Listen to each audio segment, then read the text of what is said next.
Hello everyone, आप देख रहे हैं आर नॉवल बॉय। कहानियों का ये सफर यूं ही चलता रहेगा, लेकिन उससे पहले जल्दी से वीडियो को लाइक कर दें और चैनल को सब्सक्राइब करके हमारी इस फैमिली का हिस्सा बनें। इस वीडियो को ज़्यादा से ज़्यादा शेयर करें ताकि और लोग भी इस कहानी का मजा ले सकें। और हाँ, कमेंट करके बताना कि आपको ये सीरीज कैसी लग रही है। तो बिना किसी देरी के बढ़ते हैं आज की वीडियो की तरफ। अध्याय 181 अतिथि। कुछ क्षण बाद मार्क जल्दी से उसके सामने खड़ा हुआ। युवा मास्टर को रिपोर्ट कर रहा हूं। ऐसा लगता है कि उस हत्यारे को हमारे परिवार से व्यक्तिगत द्वेष है। जैक्सन आश्चर्यचकित रह गया। मैं इस पर विचार करने में असफल रहा, ये बात सही है। अगर कोई मेरी हत्या करने की कोशिश कर रहा होता तो वे चौथे चरण के विशेषज्ञों को भेजते। जैक्सन ने खुद को अंदर से डांटा और कहा, टाउन लॉर्ड कहाँ है? माफी चाहता हूं, युवा मास्टर जैक्सन। अचानक एक आवाज गूंजी जिससे सभी ने अपना सिर घुमा लिया।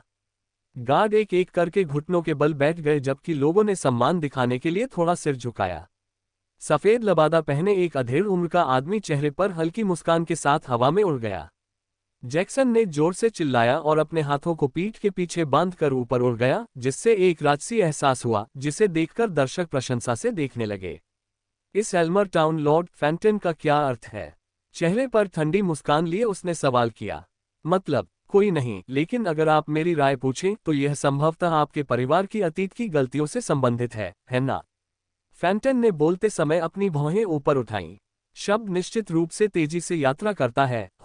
जैक्सन मुस्कुराया लेकिन नाराज था, क्योंकि उसने बढ़त हासिल करने का मौका खो दिया था। आखिरकार यह मेरा क्षेत्र है।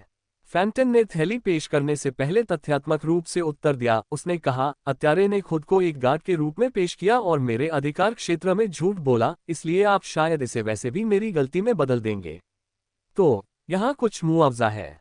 जैक्सन ने सामग्री की जांच करने से पहले एक नाराज अभिव्यक्ति की। हम 1,00,000 बैंगनी सिक्के। बेहतर होगा कि आप इसके बदले स्पिरिट स्टोन दे दें। जैक्सन की आंखें लालच से चमक उठीं। फैंटन ने अपनी दोनों भौहें उठाईं। बहुत दूर मत जाओ। जैक्सन का आमना सामना हुआ और वे दोनों कुछ सेकंड तक एक दूसरे को घूरते रहे। ठीक है, ये चलेगा। मैं इसे आपके लिए कठिन नहीं बनाऊंगा। वह हल्के से मुस्कुराया और अपनी गाड़ी की मुस्कान पर लौट आया। फैंटन वापस अपनी हवेली के लिए उड़ गया। मार्क, काफिले को उस हवेली तक ले जाओ जो हमारे लास परिवार की है। हाँ, मार्क ने जोर से सिर हिलाया और काफिले को उनकी हवेली तक ले गया। एक बार जब वे अपनी हवेली में पहुंचे तो जैक्सन नीचे उतरा और हवेली में जाते समय चिल्लाया, सब लोग सुनो, हम कुछ समय तक यहीं रहेंगे। सुनिश्चित करें कि आप आसपास की सुरक्षा करें। हाँ, पूरा काफिला चिल्लाया और जल्दी से अपने स्थान की ओर भागा। अल्पविराम। डेविस ने अपने लक्ष्य को चिन्हित करते हुए दबी हुई हंसी निकाली। जैक्सन, ओह जैक्सन, यदि आप दोष देना चाहते हैं तो आप इस तरह के मिशन के लिए केवल क्लाउड स्प्रिंग मर्सिनरीज को ही दोषी ठहरा सकते हैं। लेकिन जल्दी ही उनकी अभिव्यक्ति गंभीर हो गई और फिर उन्होंने बुदबुदाया, हमारे ग्रैंड सी महाद्वीप का एक खोया और थका हुआ संसाधन, स्पिरिट स्टोन। उन्होंने उनके बीच बातचीत सुनी और उन्हें पता चला कि उन्होंने स्पिरिट स्टोन का जिक्र किया था, जो ग्रैंड सी महाद्वीप में बहुत पहले ही समाप्त हो चुका था। वह ये जानकारी जानता था क्योंकि वह पुस्तकालय में बहुत समय बिताता था।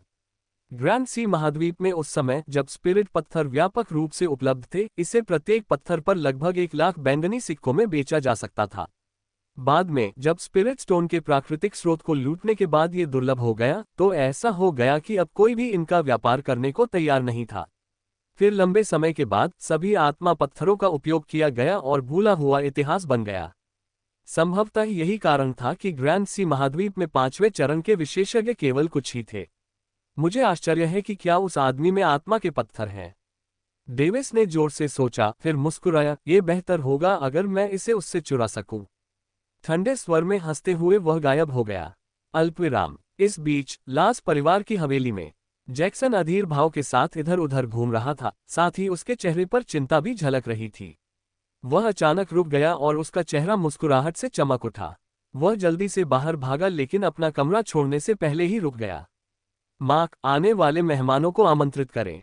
जैक्सन ने शांतिपूर्वक आत्मा का संदेश भेजा। मार्क, जो जैक्सन के कमरे के बाहर पहरा दे रहा था, मेहमानों को आमंत्रित करने के लिए जल्दी से जाने से पहले चौंक गया। वह बाहर खड़ा था, यह नहीं जानता था कि किसे आमंत्रित करे। वह अपने युवा मालिक से पूछना चाहता था लेकिन डर गया। पूरी सड़क पर अपनी नजर घुमाते हुए उसे एक भी ऐसा व्यक्ति नहीं मिला जो यंग मास्टर जैक्सन के ध्यान के योग्य हो।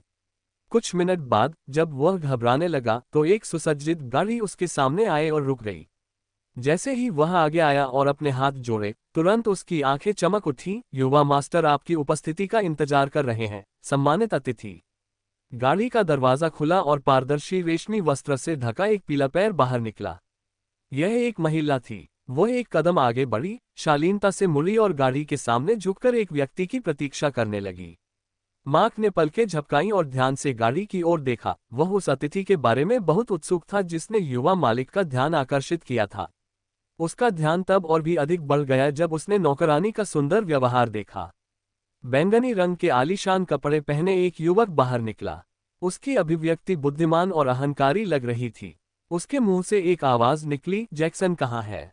मार्क स्तब्ध रह गया। उसकी सामान्य प्रतिक्रिया अपने युवा स्वामी को सम्मान न देने के लिए दूसरे पक्ष का अपमान करना और उसे डांटना होता था, लेकिन उसके मन में यह विचार कौंधता था कि दूसरा पक्ष युवा स्वामी से उच्च पद का हो सकता है।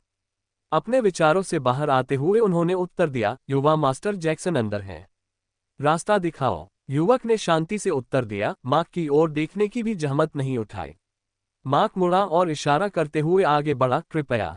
वे दोनों उसके पीछे पीछे चले और गाड़ी चालक को पीछे छोड़ दिया। मार्क बहुत खुश था, साथ ही घबराया हुआ भी था, इसलिए जब वह उन्हें युवा मास्टर के कमरे में ले गया तो उसने कोई सवाल पूछने की हिम्मत नहीं की। जल्द ही वे उसके कमरे के सामने पहुंचे। युवा मास्टर, मेरे पास।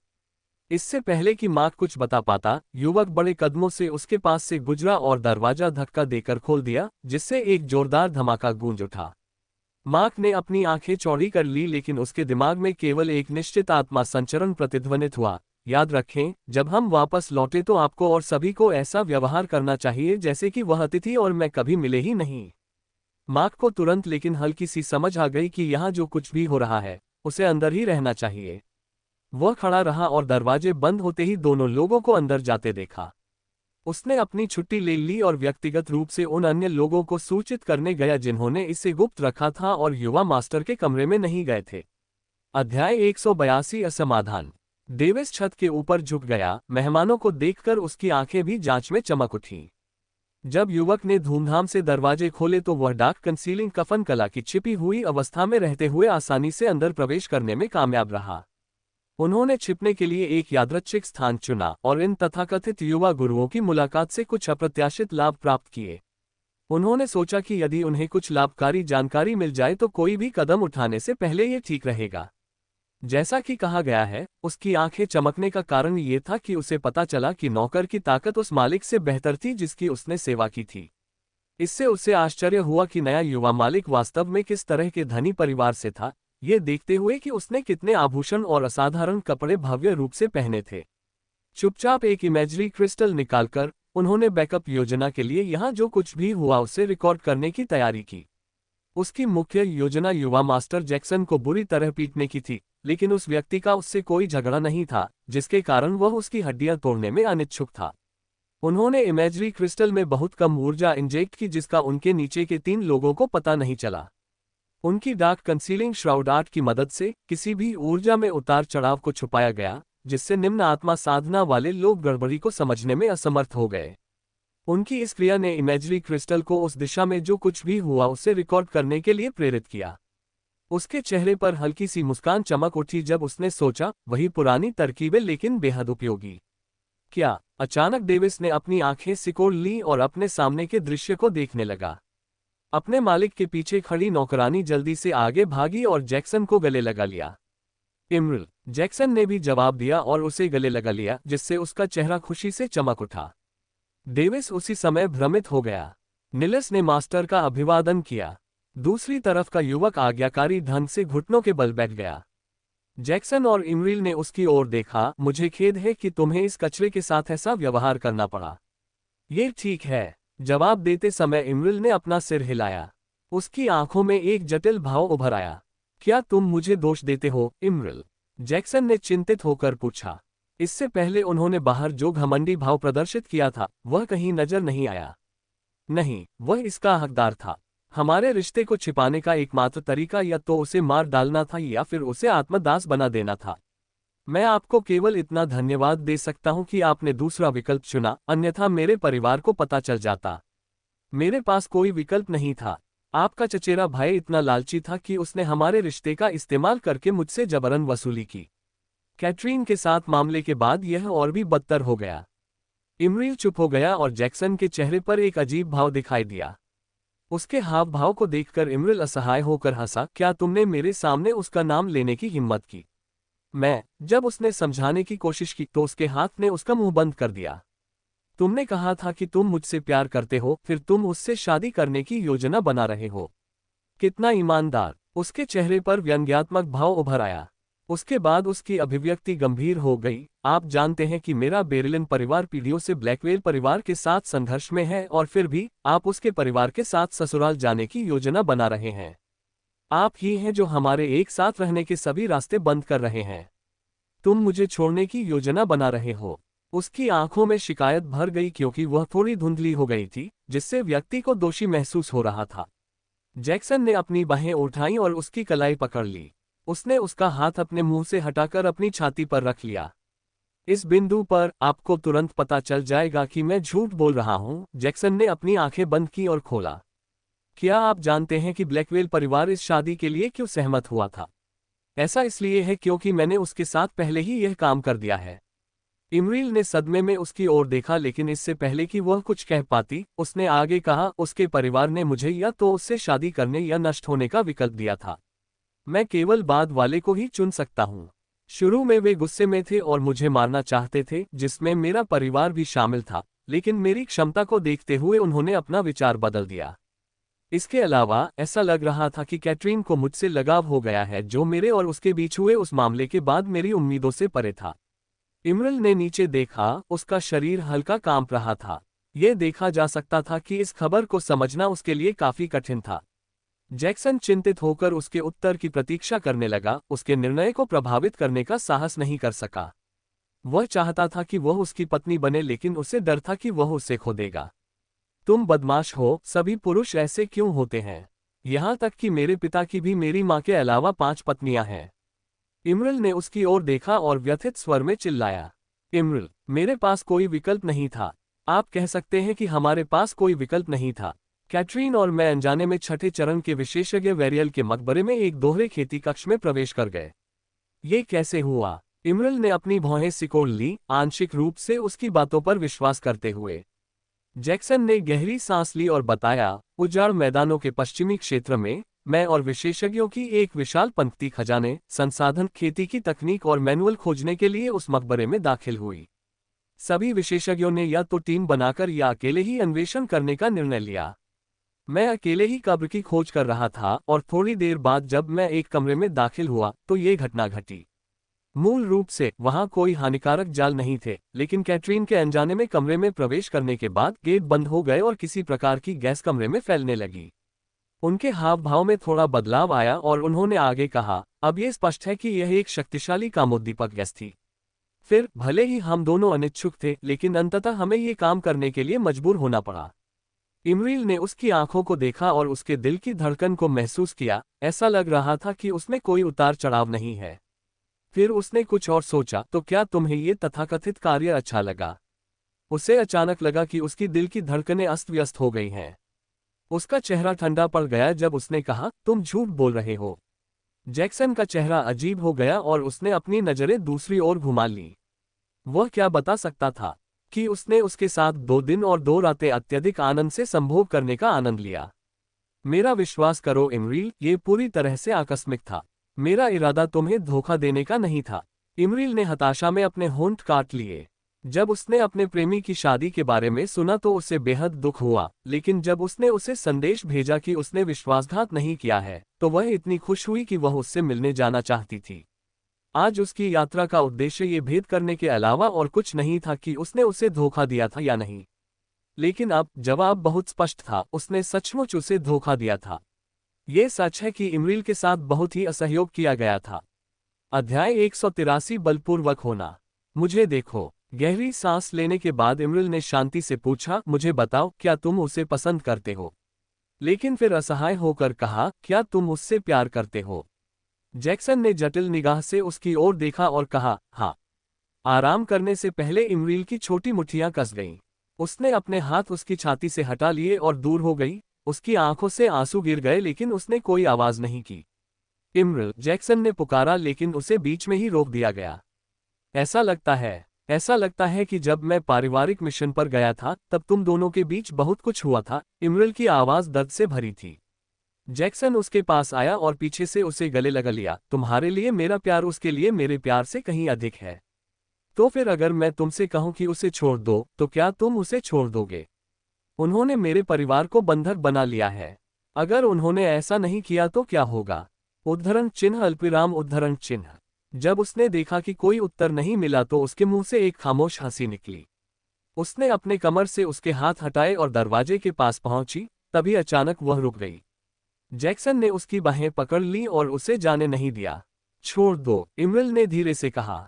कृपया मत जाइए, जैक्सन ने भारी आवाज में विनती की। इमरील ने गहरी सांस ली। जैक्सन, मेरे साथ ईमानदार रहने के लिए मैं आपको धन्यवाद देता हूं। अब कृपया मेरा हाथ छोड़ दें। नहीं, दृढ़ता से उत्तर देने से पहले जैक्सन एक पल के लिए झिझक गया। मुझे बताओ, क्या तुम मुझे स्वीकार करोगे जब मैंने कहा कि मैं किसी दूसरे आदमी के साथ सोई थी? जैक्सन अचंभित रह गया लेकिन फिर भी उसने जवाब दिया, नहीं। इमरील ने व्यंग्यात्मक लहजे में हंसते हुए कहा, ईमानदारी से कहूं तो यही बात मुझे आप में सबसे ज्यादा पसंद आई। फिर भी बात यहां तक पहुंच गई है। इमरील ने उसकी बांह हिलाई और उसकी पकड़ से दूर जाने की कोशिश करने लगी। उसे देखकर कि वह उससे दूर जाने की कोशिश कर रही है, उसने उसे अपने आलिंगन में खींच लिया।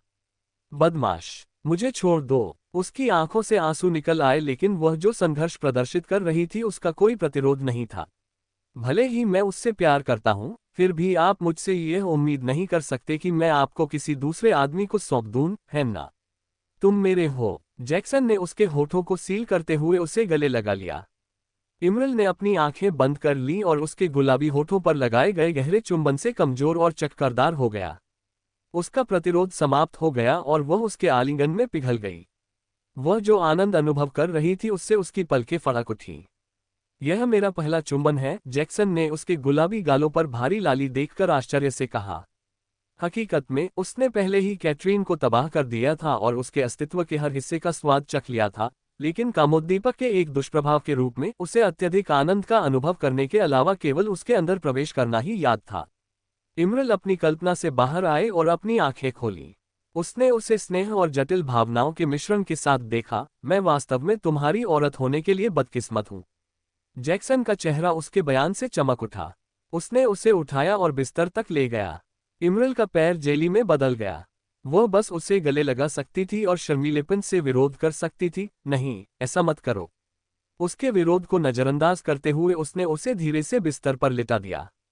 नहीं, मेरे परिवार को पता चल जाएगा। स्थिति की गंभीरता को समझते हुए उसने अपनी आंखें बंद कर लीं और अपनी अंतिम रक्षा पंक्ति खड़ी करते हुए बोल पड़ी। जैक्सन ने उसकी ओर देखा और उसकी ठुड्डी ऊपर उठाए और उसे अपनी आंखें थोड़ी खोलने के लिए प्रेरित किया। उन्हें पता नहीं चलेगा क्योंकि उन्हें कुछ समय बाद ही पता चलेगा कि आपका अपहरण कर लिया गया है। आप। जैक्सन ने उसके होठों को अपने होठों से सील कर दिया जिससे वह बोल नहीं पा रही थी। कुछ क्षण बीतने के बाद उसे अपने निचले शरीर से बिल्कुल अलग अनुभूति होने लगी। डर और अनिश्चितता महसूस करते हुए वह हर जगह कांपने लगी। जैक्सन ने इस पर ध्यान दिया और तुरंत अपना काम रोक दिया। वह उसकी देखभाल करता था, उसकी रक्षा करना चाहता था और उससे प्यार करता था, लेकिन सबसे महत्वपूर्ण बात यह थी कि वह नहीं चाहता था कि वह उसे छोड़ दे। उसके जाने के कृत्य ने उसे जल्दबाजी में उस पर थोपने के लिए प्रेरित किया, इस डर से कि वह उसे हमेशा के लिए छोड़ सकती है। उसके थोड़े कांपते शरीर को देखते हुए, फिर भी विरोध न करते हुए, वह अविश्वसनीय रूप से दुखी हो गया। उसे ऐसा महसूस हुआ जैसे वह अपने चेहरे पर मुक्का मार रहा हो। उसने कुछ सेकंड तक उसके गालों को सहलाया और उसे अपनी आंखें खोलने के लिए प्रेरित किया। इमरील, मुझे माफ कर दो, जैक्सन ने धीरे से कहा। मैं तुम्हारी बात सुनूंगा। जब मैं काफी मजबूत हो जाऊंगी तो एक दिन मैं आपके परिवार के पास जाकर आपसे शादी के लिए हाथ मांगूंगी। उसकी बातें सुनकर इमरील अचंभित रह गई, लेकिन उसकी मांसपेशियां शिथिल हो गईं और उसके दिल में घबराहट महसूस होने लगी। तुम मुझे नहीं छोड़ोगे ना? जैक्सन ने चिंतित होकर पूछा। बदमाश, तुमने मेरा पहला चुंबन पहले ही चुरा लिया है। क्या मैं तुम्हें ऐसी औरत लगती हूं? इमरल ने गुस्से में विरोध किया, लेकिन उसका गुस्सा पूरी तरह से नकली था। उनके चेहरे पर मुस्कान आ गई जब उन्होंने कहा, मेरी इमरिल सबसे गुणी महिला है जिससे मैं कभी मिला हूं, और तुम वह बेशर्म आदमी हो जिससे मैं कभी मिला हूं। इमरिल गुस्से से मुंह फुला लिया। जैक्सन के चेहरे के भाव रुक गए, फिर वह होश में आया। तुम क्यों? उसने उसके गालों को अलग अलग दिशाओं में खींचा। इमरिल जोर से हंस पड़ी और उसे अपने ऊपर से हटाने की कोशिश की, लेकिन अचानक वह स्तब्ध रह गई। उसे लगा कि उसके पेट के ऊपर एक कठोर छड़ी चुभ रही है। जैक्सन का चेहरा हिल गया क्योंकि उसने स्वचालित रूप से खुद को उससे दूर कर लिया। माहौल शांत हो गया और एक अजीब स्थिति उत्पन्न हो गई। क्या इससे दर्द होता है? ध्वनिहीन कमरे में एक नम्र आवाज सुनाई दी। जैक्सन उसके चेहरे की ओर देखने के लिए मुड़ा और उसके शर्माते भाव को देखकर अवाक रह गया। उसके हाव भाव को देखकर उसने तुरंत समझाने की कोशिश की, ऐसा नहीं है, मैंने इसे किताब में पढ़ा है। फिर उसने तुरंत अपना मुंह बंद कर लिया और शर्म के कारण उसका हाव भाव गड़बड़ा गया। वह खुद को एक गड्ढे में छिपाना चाहती थी। जैक्सन ने उसकी ओर देखा क्योंकि उसे वह और भी अधिक वांछनीय लगी। जैसे ही उसने अपने निचले शरीर पर गर्मी बढ़ती महसूस की, उसके होंठ सूख गए। वह खुद को रोकना चाहता था, लेकिन अचानक उसने खुद को ये कहते हुए पाया, ये दर्द कर रहा है। इमरल ने उसके चेहरे और उस ऊंची जगह को देखा। उसने खुद को मजबूत किया और धीरे धीरे उसके पास पहुंची। बिस्तर पर उसके सामने घुटने टेकते हुए उसने अपने हाथ उठाए और उस चीज को छूने की कोशिश की जिससे उसकी पैंट में उभार आ गया। वह लगभग उस तक पहुंच ही गई थी, लेकिन उसने अपना हाथ वापस खींच लिया और शर्म से अपना चेहरा दूसरी ओर मोड़ लिया। ये देखकर जैक्सन ने हंसते हुए कहा, कोई बात नहीं इमरल, अपने आप पर ज्यादा दबाव मत डालो। यदि आप इसे कुछ समय के लिए अकेला छोड़ देते हैं तो यह अंततः उसने महसूस किया कि उसका स्पर्श वहां नीचे था जिससे वह क्षण भर के लिए जम गया। क्या आप वाकई ऐसा करना चाहते हैं? उसने निगलते हुए पूछा, क्योंकि वह जानता था कि वह अब और पीछे नहीं हट पाएगा। इमरिल ने दृढ़ निश्चय के साथ सिर हिलाया, यद्यपि वह थोड़ा शर्मीला था। उसने इसे समझ लिया और अध्याय 184 आत्मा दास। डेविस के चेहरे पर ओ जैसा भाव था। ये पूरा परिदृश्य उनके लिए काफी अप्रत्याशित था। उन्होंने जल्दी से एक और इमेजरी क्रिस्टल लिया और दूसरे को अपनी स्पेशियल रिंग में रखते हुए उसका इस्तेमाल किया। फिर वह पीछे मुड़ा। अपने पीछे का कामुक दृश्य देखने को तैयार नहीं था, क्योंकि इससे वह केवल कामुक हो जाएगा। इसके अलावा यह अनैतिक है और उनके नियमों के विरुद्ध है। खांसी सब ठीक है, मैं ये केवल शोध के लिए कर रहा हूँ। उफ, ब्लैकमेल के उद्देश्य से। उसने खुद को सांत्वना दी, लेकिन उसे कुछ और एहसास हुआ। रुको, ये सही नहीं लगता। हाँ, ये जैक्सन को भविष्य में मेरे लिए परेशानी खड़ी करने से रोकने के लिए है और कुछ नहीं। डेविस ने अपने माथे पर लगे पसीने को झाड़कर खुद को आश्वस्त किया। उसकी अभिव्यक्ति जटिल हो गई क्योंकि उसे लगा कि वह इस स्थिति में बुरी भूमिका निभा रहा है। ये वहां सिर्फ एक और कचरा युवा मास्टर क्यों नहीं हो सकता? मुझे ऐसे प्रेमी जोड़े से क्यों मिलना पड़ा? क्या कोई मेरे भाग्य के साथ खेल रहा है? डेविस ने ऐसा ही सोचा, लेकिन समय तेजी से बीत गया। हालांकि उसके मन में अपना लक्ष्य बदलने के विचार आने लगे। उन पर नजर रखने का निर्णय लेते हुए उसने अपना सिर घुमाया और अपने नीचे के दृश्य को देखा। जैक्सन और इमरिल एक नवविवाहित जोड़े की तरह एक दूसरे को आराम से गले लगा रहे थे। बेशक वे कपड़े पहने हुए थे और नग्न नहीं थे। डेविस ने सोचा, ऐसा लगता है कि वे इसे बहुत आगे नहीं ले गए। जहां तक बारीकियों का सवाल है, उसे इमेजरी क्रिस्टल में देखना होगा, जो वह स्पष्ट रूप से नहीं देखना चाहता था, क्योंकि वह ताक झांक में रुचि नहीं रखता था। उनका आलिंगन सत्र कुछ मिनटों तक जारी रहा, उसके बाद वह विदाई लेकर चली गई।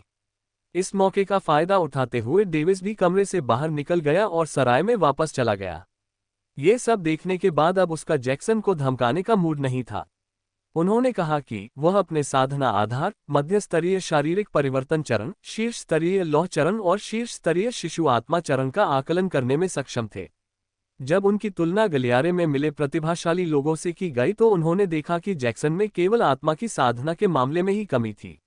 ऐसा लगता है कि एक प्रतिभाशाली व्यक्ति के रूप में उनकी प्रतिष्ठा पूरी तरह से योग्य थी, क्योंकि वे ग्रामीण क्षेत्र में रहते थे।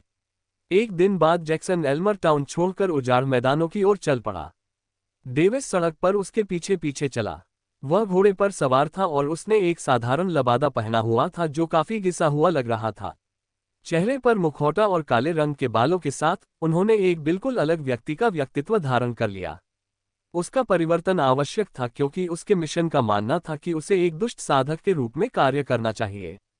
इसके अलावा भले ही वह महसूस या समझ नहीं सकता था, वह जानता था कि एक निश्चित व्यक्ति हमेशा छाया से उसकी निगरानी कर रहा था। ये कितना बेकार मिशन है, चलो इसे खत्म करते हैं, डेविस फुसफुसाया और अपने स्टोरेज रिंग से एक सामान्य दिखने वाला भाला निकाला। हया, वह चिल्लाया, जिससे घोड़ा 1 किलोमीटर आगे चल रहे काफिले का पीछा करने के लिए तेजी से आगे बढ़ा। अल्पविराम। माँ, कल आए मेहमान के बारे में आपके क्या विचार हैं? कोई नहीं, युवा गुरु। मुझे आपकी ईमानदार राय चाहिए, जैक्सन ने हल्की मुस्कान के साथ कहा। मार्क के चेहरे पर असहाय भाव था क्योंकि वह जानता था कि उसका युवा गुरु उसकी परीक्षा ले रहा है। अतः मार्क ने झिझकते हुए उत्तर दिया, ओह, आप ऐसा क्यों सोचते हैं? जैक्सन ने गंभीर चेहरे से सवाल किया, लेकिन अंदर से वह मुस्कुरा रहा था। मैं देख सकता था कि युवा मास्टर अतिथि का बहुत सम्मान करता है और उस अतिथि के अधीन काम करने वाली एक महान सुंदरता भी थी। मुझे लगता है कि वह अतिथि संभवतः स्काई ग्रेड परिवार का एक युवा मास्टर हो सकता है, संभवतः एक शीर्ष स्तरीय परिवार। मार्क ने अपने युवा मास्टर के हाव भाव को देखने के बाद गंभीरता से समझाया। जैक्सन के चेहरे पर मुस्कान उभर आई, हालांकि आप गलत हैं, लेकिन आप ज्यादा दूर नहीं हैं। हे, इमरील का परिवार ब्लैकवेल परिवार की तरह ही एक मध्य स्तरीय स्काई ग्रेड परिवार है। उसने अपना सिर हिलाते हुए सोचा। मैं युवा गुरु को उनकी प्रशंसा के लिए धन्यवाद देता हूँ। मार्क ने खुशी से जवाब दिया, ये सोचकर कि उसने परीक्षा पास कर ली है। भले ही आप इतने बुद्धिमान नहीं हैं, फिर भी आप अपने वफादार काम के लिए किसी न किसी तरह के पुरस्कार के हकदार हैं। युवा गुरु बहुत दयालु हैं।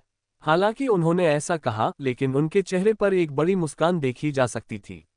चूंकि मैं आपको योग्य और वफादार मानता हूं, इसलिए मैं अपने भावी ससुराल वालों से आपको एक गोली देने के लिए कहूंगा जो आपको शरीर परिवर्तन चरण में सफलता पाने में मदद करेगी। मार्क का चेहरा खुशी से ऊपर उठ गया, लेकिन इससे पहले कि वह अपने युवा मालिक को धन्यवाद दे पाता, उसे रोक दिया गया। जैक्सन ने अपना हाथ उठाया, अभी हमारा काम पूरा नहीं हुआ है। मैं तुम्हें एक और विकल्प दे रहा हूं। एक और विकल्प? मार्क पूरी तरह से अचंभित था। हाँ, जैक्सन ने हल्की सी मुस्कान दी। ये देखकर कि मार्क चुप है, उसने आगे कहा, मेरे आत्मिक दास बनो। जब मार्क ने भयभीत होकर अपने युवा मालिक की ओर देखा तो उसके चेहरे पर राख पड़ गई। जैक्सन ने भौहें सिकुड़ी, लेकिन फिर से अपना हाथ उठाया। मेरी बात सुनो, ये तुम्हारे भविष्य से संबंधित है। युवा मास्टर, कृपया स्पा करें, मार्क ने अचानक कहा, लेकिन अपने युवा मास्टर के चेहरे के भाव को देखते हुए उसने आज्ञाकारी ढंग से अपना मुंह बंद कर लिया।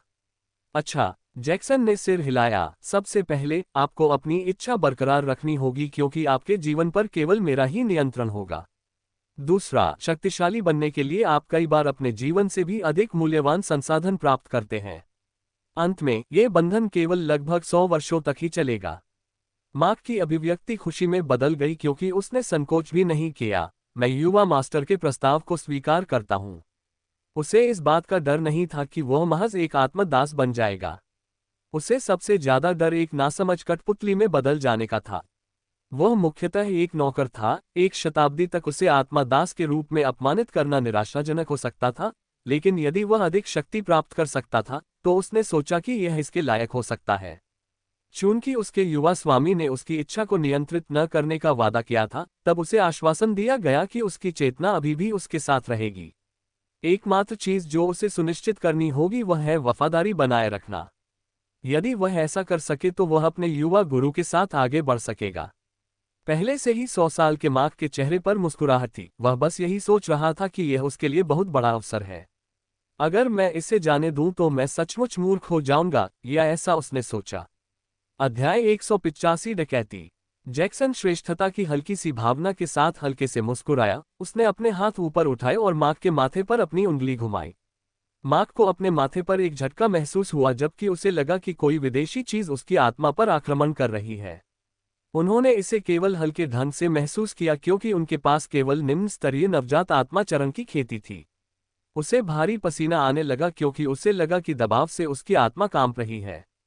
उसे इसमें कोई संदेह नहीं था कि यदि उसका युवा स्वामी उसकी इच्छा से वंचित करना चाहता है तो यह उसके लिए एक सरल मामला होगा।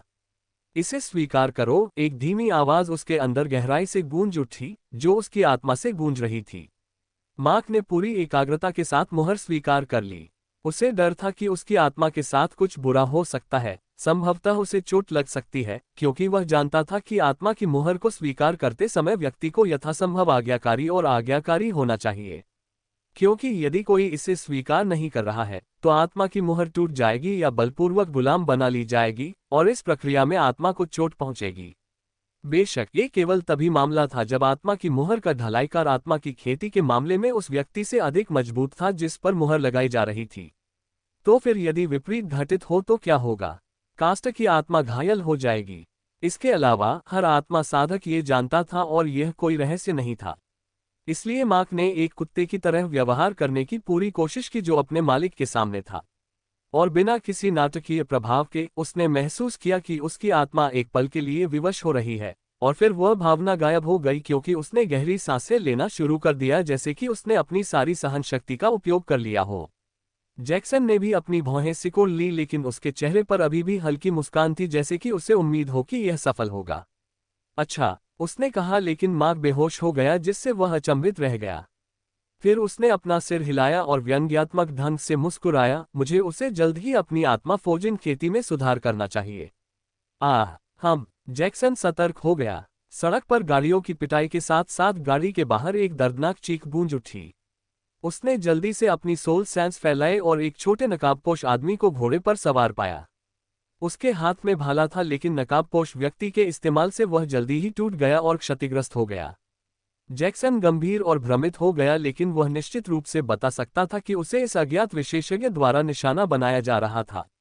अल्पविराम। हया। डेविस ने कर्कश आवाज निकाली और अपने बगल वाली गाड़ी की ओर झपट्टा मारा।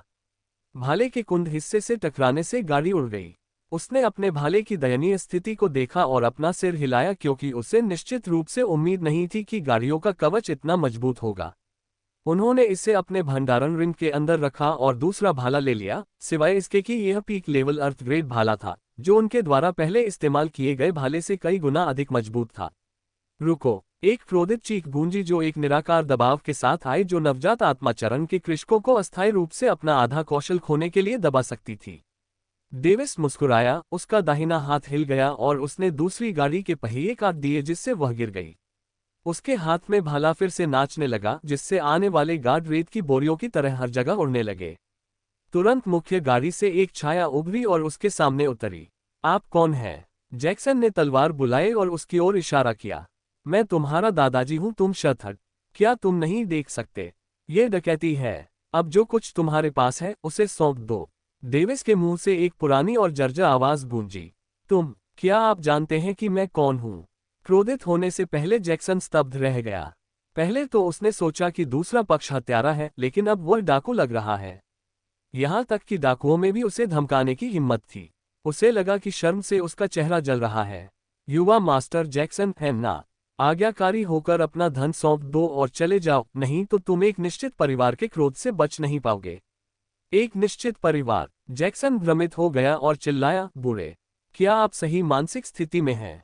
कौन सिर्फ इसलिए अपनी संपत्ति छोड़ देगा क्योंकि किसी ने ऐसा कहा है?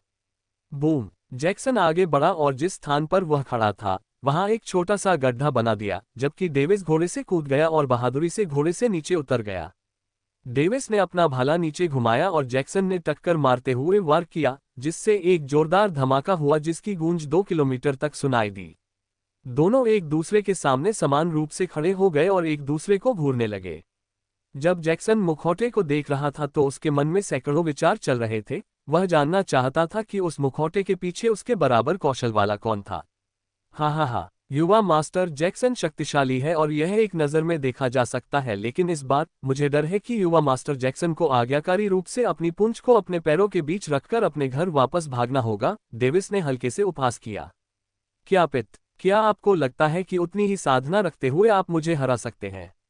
बूढ़ा पाद, हालांकि आपकी खेती मुझसे अधिक हो सकती है, लेकिन मुझे नहीं लगता कि आप मेरे पीछे ब्लैकवेल परिवार का खर्च उठा सकते हैं, नहीं? जैक्सन ने भी हल्के से उपहास किया। वह देख सकता था कि यह बुद्धि की लड़ाई बन सकती है। युवा मास्टर सही है। आप जिस बूढ़े व्यक्ति की बात कर रहे हैं वह ब्लैकवेल परिवार को नाराज करने का जोखिम नहीं उठा सकता। डेविस ने हार की आह भरी। ये सुनकर जैक्सन का चेहरा मुस्कुराहट में बदल गया। अब जब ये स्पष्ट हो गया है, मैं युवा मास्टर जैक्सन को जल्दबाजी न करने का सुझाव देता हूं। डेविस ने बीच में टोकते हुए उन पर एक इमेजरी क्रिस्टल फेंका। जैक्सन ने इसे पकड़ लिया और सावधान हो गया। तुम्हारा क्या मतलब है? यदि आप इसकी जांच करेंगे तो आपको पता चल जाएगा, डेविस ने हल्के से उत्तर दिया। जैक्सन ने इसे देखा और पाया कि यह वास्तव में एक इमेजरी क्रिस्टल था। इससे पहले कि वह इसे सक्रिय कर पाता, उसे फिर से रोका गया। क्या मैंने यंग मास्टर जैक्सन को जल्दबाजी न करने की याद नहीं दिलाई? यदि आपके अधीनस्थों ने इस पर गौर किया तो संभवतः आपको उन्हें मारना पड़ेगा। अचानक उस स्थान पर सन्नाटा छा गया और केवल सीटी बजाती हवा की आवाज ही सुनाई देने लगी। अध्याय 186 किसी की कमजोरी का उपयोग करना। जैक्सन की अभिव्यक्ति भद्दे में बदल गई। जो गार्ड किसी भी क्षण हमला करने के लिए तैयार थे, उन्हें अचानक ऐसा महसूस हुआ कि यदि वे यहीं रहेंगे तो उनका जीवन समाप्त हो जाएगा, लेकिन वे आगे नहीं बढ़े। जैक्सन ने अपनी आंखें सिकोड़ लीं और तुरंत अपना निर्णय लिया, गार्ड्स, उस पर नजर रखो और उसे भागने मत दो। ऐसा कहकर वह अपनी गाड़ी की ओर चल पड़ा। हाँ, गार्डों ने उसे घेर लिया, जिससे डेविस कर्कश आवाज में हंसने लगा। हाँ, चिंता मत करो युवा मास्टर, आज मेरा भागने का कोई इरादा नहीं है क्योंकि सौदा पहले ही तय हो चुका है। जैक्सन ने इस पर कोई ध्यान नहीं दिया और गाड़ी में घुसकर उसे बंद कर दिया। डेविस बस खड़ा रहा और 5 मिनट तक धैर्यपूर्वक इंतजार करता रहा, इससे पहले कि एक उदास छाया ने दरवाजा खोला और कहा, प्रवेश करें। डेविस जोर से हंसे और डाकू की भूमिका लगभग पूरी तरह से निभाई। इसके बाद वह बिना किसी डर के गाड़ी में चढ़ गया, जबकि पहरेदार उसे देख नहीं रहे थे। उनके आत्मविश्वास और उनके युवा मालिक की उदास आवाज ने उनके अनुमान की पुष्टि की। पहरेदारों ने एक दूसरे की ओर देखा और धीमी आवाज में चर्चा करने से खुद को नहीं रोक सके। अल्पविराम। डेविस अंदर गया और दरवाजा बंद करके बैठ गया। फिर उसने कुछ सेकंड के लिए बेहोश मार्क को देखा। वह मेरा आत्मा दास है और इसके अलावा वह बेहोश है, जैक्सन ने अपने दिल में गुस्से को दबाते हुए हल्के से जवाब दिया। अच्छा, क्या तुम ईमानदार नहीं हो? डेविस मुस्कुराया, लेकिन उसकी अभिव्यक्ति एक मुखौटे से छिपी हुई थी। जैक्सन ने दांत पीसते हुए कहा, चूंकि आप मुझे सचेत किए बिना मेरे कमरे में प्रवेश कर सकते हैं, तो संभवतः आपके पास सोल फोर्जिंग खेती में उच्च उपलब्धियां हैं। क्या इसका मतलब यह है कि युवा मास्टर जैक्सन आत्मसमर्पण कर देगा? डेविस हंसा। जैक्सन चुप रहा और अपनी हत्या की मंशा को नियंत्रित करने की पूरी कोशिश करता रहा।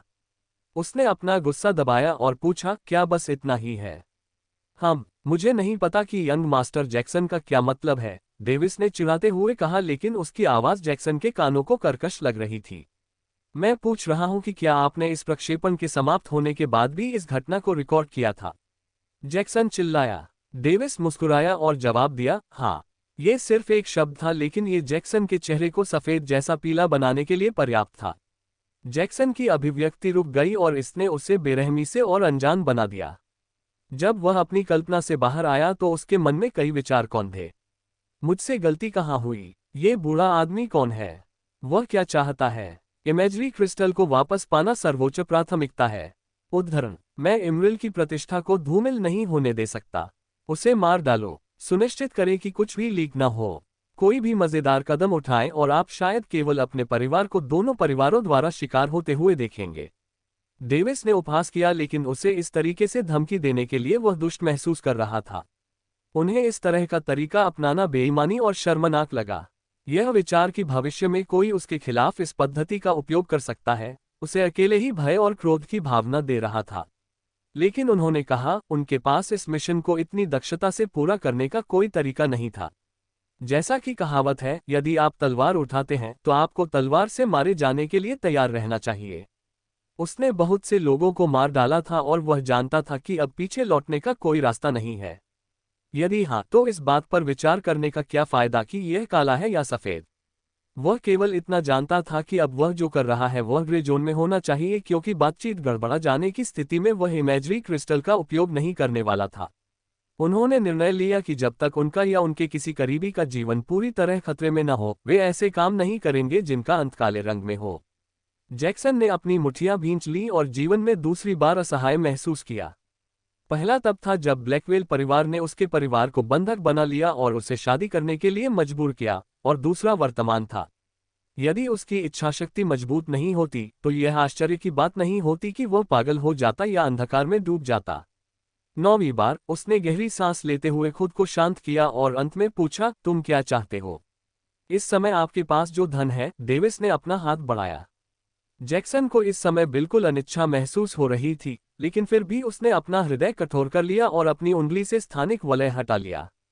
डेविस ने इसे प्राप्त किया और जांच की क्योंकि उसे गुप्त रूप से खुशी महसूस हुई। अच्छा, अब अपने गार्डों को बताएं कि आप अभी बंद दरवाजे की खेती का सामना कर रहे हैं। उनसे कहो कि वे तुम्हें परेशान न करें, बल्कि केवल पहरा दें। आप क्या योजना बना रहे हैं? जैक्सन को असहज महसूस हुआ। बेशक, मुझे अभी पूरी तरह से भागना होगा और इसके लिए तुम्हें खुद को बेहोश करना होगा।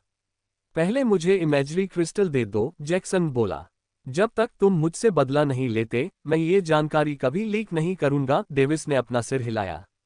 जैक्सन ने ऐसे उपहास किया जैसे वह किसी मूर्ख को देख रहा हो। तुम्हें लगता है कि मैं मूर्ख हूं? तुम्हारे पास मुझ पर विश्वास करने के अलावा कोई विकल्प नहीं है। कुछ सेकंड मौन में बीते। इससे पहले डेविस ने कहा, जैसा मैं कहता हूं वैसा करो और तुम्हें डरने की कोई बात नहीं होगी। मुझे आपके मामलों में जरा भी दिलचस्पी नहीं है। आप मुझसे यह विश्वास करने की उम्मीद करते हैं। जैक्सन ने गुस्से से थूक दिया। मैं एक डाकू हूं और मेरा काम करने का अपना तरीका है। मैं केवल एक बार लक्ष्य बनाऊंगा और अगले पर आगे बढ़ूंगा। अब जब मैंने आपकी संपत्ति चुरा ली है, तो मैं अगले लक्ष्य की ओर बढ़ूंगा। लेकिन अगर आपको लगता है कि आपको मुझे खत्म करने की जरूरत है, तो बेझिझक इस तमाशे को खत्म करें। जैक्सन ने उसे पूरी नफरत और भ्रम से देखा। इस बूढ़े ने जो बातें कहीं, वे उसके लिए भी एक रास्ता लग रही थीं। जैसा उन्होंने कहा था वैसा करने से पहले उन्होंने कुछ देर तक गंभीरता से विचार किया। असहाय होने और इस मामले में प्रकाश न देख पाने के कारण उनके पास अनुपालन करने के अलावा कोई विकल्प नहीं था। उसने बाहर खड़े गार्डों को इसकी सूचना दी और बेहोश हो गया। थोड़ी देर बाद डेविस बाहर आया जबकि गार्ड उसे सावधानी से देख रहे थे। डेविस हंसा, हाँ, चिंता मत करो, आपके युवा गुरु को सफलता पाने का अवसर मिला है। उसकी अच्छी तरह से रक्षा करो। ऐसा कहते हुए वह घोड़े पर सवार होकर एल्मर टाउन की दिशा में चला गया और अपने पीछे भ्रमित गार्डों का एक समूह छोड़ गया। लेकिन वे अभी भी गाड़ी की रखवाली करते रहे, ये सोचकर कि उनका युवा मालिक वास्तव में सफलता के द्वार पर है, भले ही उन्हें संदेह था। अध्याय 187 लूट। लगभग 1 घंटे के बाद जैक्सन जब उठा तो उसने स्वयं को अभी भी गाड़ी में पाया। उसने चारों ओर देखा और इसके लिए राहत की सांस ली, लेकिन उसके दिल में नफरत बढ़ गई और वह अवचेतन रूप से चिल्लाया, लानत है तुम बूढ़े पर। बाहर के गार्ड बेकार थे। बटलर बेहोश हो गया था और वह अपने परिवार से अपने रक्षक को नहीं लाया क्योंकि वह इमरील से मिलने जा रहा था। वह अपने मन में तब तक कोसता रहा जब तक उसे 2 काल्पनिक क्रिस्टल दिखाई नहीं दिए। क्या मैं यही सोचता हूँ? एक हल्की सी आशा और इच्छाधारी सोच उसके मन में एक विचार के रूप में उभरी, लेकिन उसने उस पर विचार करते रहने की हिम्मत नहीं की। उसने जल्दी से इमेजरी क्रिस्टल को पकड़ लिया और उसे देखा। जैसे ही उसे पता चला कि यह वही है जो उसने सोचा था, वह बहुत खुश हुआ। फिर उसने जांच जारी रखी और उसमें उस बूढ़े पाद का कोई सुराग नहीं मिला। राहत की सांस लेते हुए उन्होंने कहा, बूढ़े, चूंकि तुम निर्दयी नहीं हो, इसलिए मैं इस मामले को यहीं छोड़ता हूं। लेकिन अगर तुमने मुझे फिर से भड़काने की हिम्मत की, तो यह मत सोचना कि तुम भाग्यशाली होगे। दरार। अपनी पकड़ मजबूत करते हुए उसने क्रिस्टल को तब तक तोड़ा जब तक उसने पुष्टि नहीं कर ली कि कोई अन्य सबूत नहीं बचा है। फिर उसने वह पत्र लिया जो नीचे था जहां इमेजरी क्रिस्टल रखे गए थे। युवा, तुम्हें अपने आप को भाग्यशाली समझना चाहिए कि तुम एक नैतिक रूप से ईमानदार डाकू से मिले हो। अगर यह कोई और डाकू होता तो मुझे यकीन है कि उन्होंने आपके पूरे परिवार की संपत्ति भी चूस ली होती। जैसा कि मैंने कहा, एक बूढ़े व्यक्ति के रूप में जिसे आप प्रिय मानते हैं, मुझे जाने से पहले कुछ सलाह छोड़ देनी चाहिए। चाहे कुछ भी हो, आप युवाओं को 3 बातों पर विचार करना चाहिए। क्या करें, कब करें और कहां करें। यदि नहीं, तो आप मेरे जैसे लोगों से मिलेंगे। जैक्सन के माथे पर नसें फूट रही थीं और वह चुपचाप कोस रहा था, तुम बेशर्म बूढ़े हो। अल्पविराम। जब जैक्सन जागा तब तक डेविस ने अपना किराए का घोड़ा वापस दे दिया था। साथ ही वह बिना भेष बदले सराय में वापस आ गया, जैसे कि कुछ हुआ ही न हो। यदि वे उसके रास्ते पर चले तो वे केवल उस घोड़े तक ही उसका पीछा कर सकेंगे जिसे उसने किराए पर लिया था, या उस गली तक जहां उसने अपना भेष बदला था। वहां से उनके लिए उसे ढूंढना चुनौतीपूर्ण होगा, और जब तक वे सराय ढूंढेंगे तब तक वह पहले ही जा चुका होगा। ऐसा तभी संभव है जब वे पहले ही आश्चर्यजनक रूप से उसका पता लगाने में सफल हो गए हों। चलो देखते हैं हमारे पास यहाँ क्या है। डेविस बिस्तर पर बैठते हुए मुस्कुराया। वह अब एक ऐसे बच्चे का अवतार था जो उपहार बॉक्स खोलकर उसकी सामग्री की जांच करने के लिए उत्सुक था। डेविस ने अपनी ऊर्जा स्थानिक वलय में इंजेक्ट की। उन्होंने लंबे समय से इसके साथ रक्त संबंध बना लिया था क्योंकि जैक्सन ने इसे उन्हें सौंपने से पहले स्वेच्छा से अपना निशान हटा दिया था। डेविस स्पष्ट रूप से आश्चर्यचकित था और देख सकता था कि अर्थ ग्रेड परिवार से आने के बावजूद जैक्सन एक प्रतिभाशाली व्यक्ति क्यों था। ऐसा लगता है कि छठे चरण के विशेषज्ञ की कब्र पर छापा मारने के बारे में उन्होंने जो बात कही वह पूरी तरह से झूठी नहीं थी।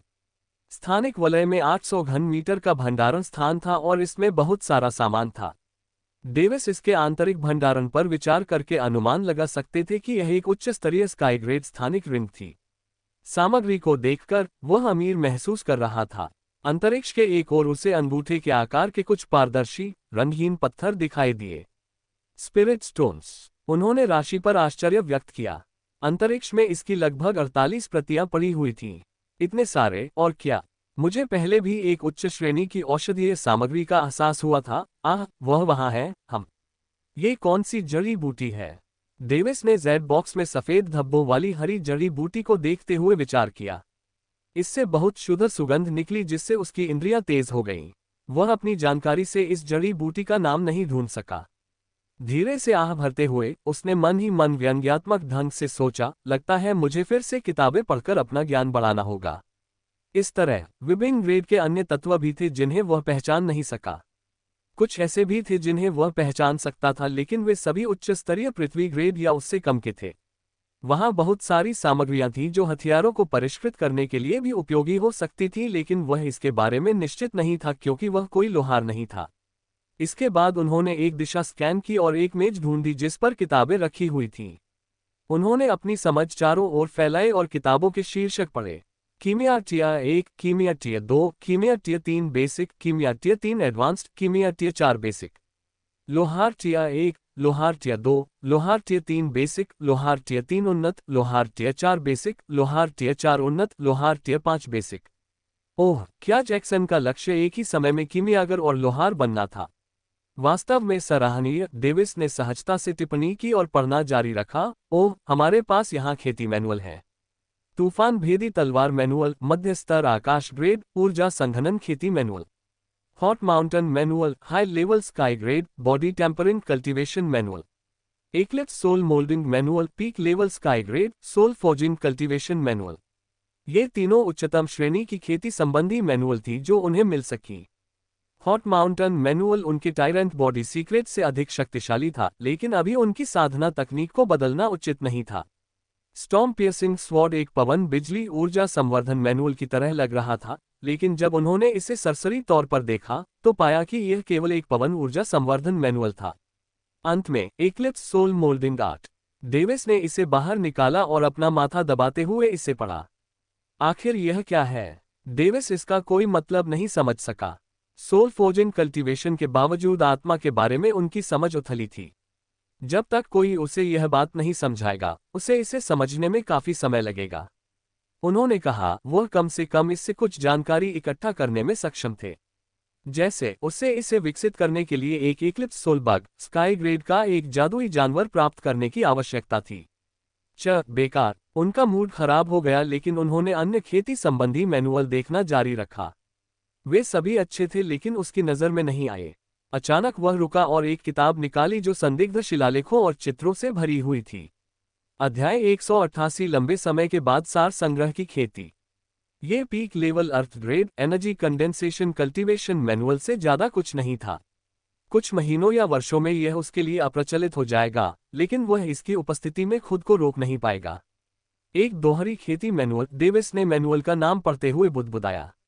यिन यांग मेरिट सूत्र। दूसरी परत में पृथ्वी ग्रेड दोहरी खेती मैनुअल थे, लेकिन वे सभी केवल प्लकिंग खेती के लिए उपयोगी थे, एक साथ खेती करने के लिए नहीं। जहां तक उत्तरार्ध का प्रश्न है, केवल कुछ ही मॉर्टल ग्रेड मैनुअल में यह विधि बताई गई है। दुर्भाग्यवश इससे ग्रैंड सी महाद्वीप के लोगों की नज़र में दोहरी खेती बुरी लगने लगी, जिससे यह विकास के लिए उपयुक्त नहीं रही। यही कारण था कि उन्होंने ग्रैंड सी महाद्वीप में दोहरी खेती करने वाले किसी भी व्यक्ति को नहीं देखा।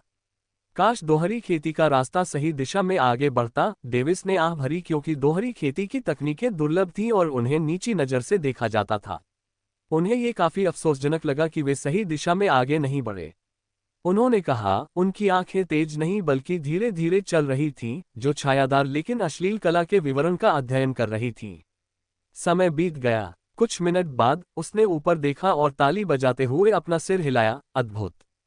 लेकिन मैं एवलिन को इसे पढ़ने के लिए कैसे राजी करूं?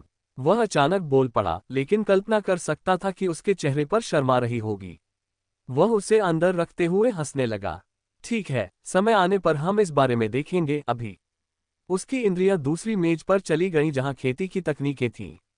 उसने काफी देर तक उन्हें देखा लेकिन कुछ भी उपयोगी नहीं मिला। वहां कुल 20 मिलियन बैंगनी सिक्के, बहुत सारी पृथ्वी श्रेणी की तलवारें और गोलियां थीं, यहां तक कि कुछ आकाश श्रेणी की भी थीं। इस आदमी के पास भाले नहीं हैं। अफसोस की बात है। अपनी सारी संपत्ति high level sky grade spatial ring में स्थानांतरित करते हुए उसने पिछली रिंग को भी इसके अंदर फेंक दिया। जहां तक सभी संचार क्रिस्टलों का प्रश्न है, उन्होंने उन सभी को अपने निम्न श्रेणी के स्थानिक वलयों में से एक में रखा था, जिसे उन्होंने बैकअप प्रयोजनों के लिए रखा था। अचानक उसे एहसास हुआ कि यदि वह स्थानिक सुरंग में मारे गए प्रतिभाशाली लोगों से स्थानिक वलय ले सकता तो अब तक वह बहुत अमीर हो चुका होता। खैर, मुझे यकीन है कि मेरे पीछे खड़े लोगों ने उन्हें ले लिया होगा और इसके लिए एक बड़ी लड़ाई छिड़ गई होगी, शायद इसमें हताहत भी हो सकते हैं। उसने एक पल के लिए सोचा और लाल कपड़े पहने एक महिला की छवि उसके दिमाग से निकल गई। फिर उसने कंधे उचकाए और बिस्तर से बाहर निकल गया। उसने किसी और का वेश धारण कर लिया और एल्मर टाउन छोड़ दिया।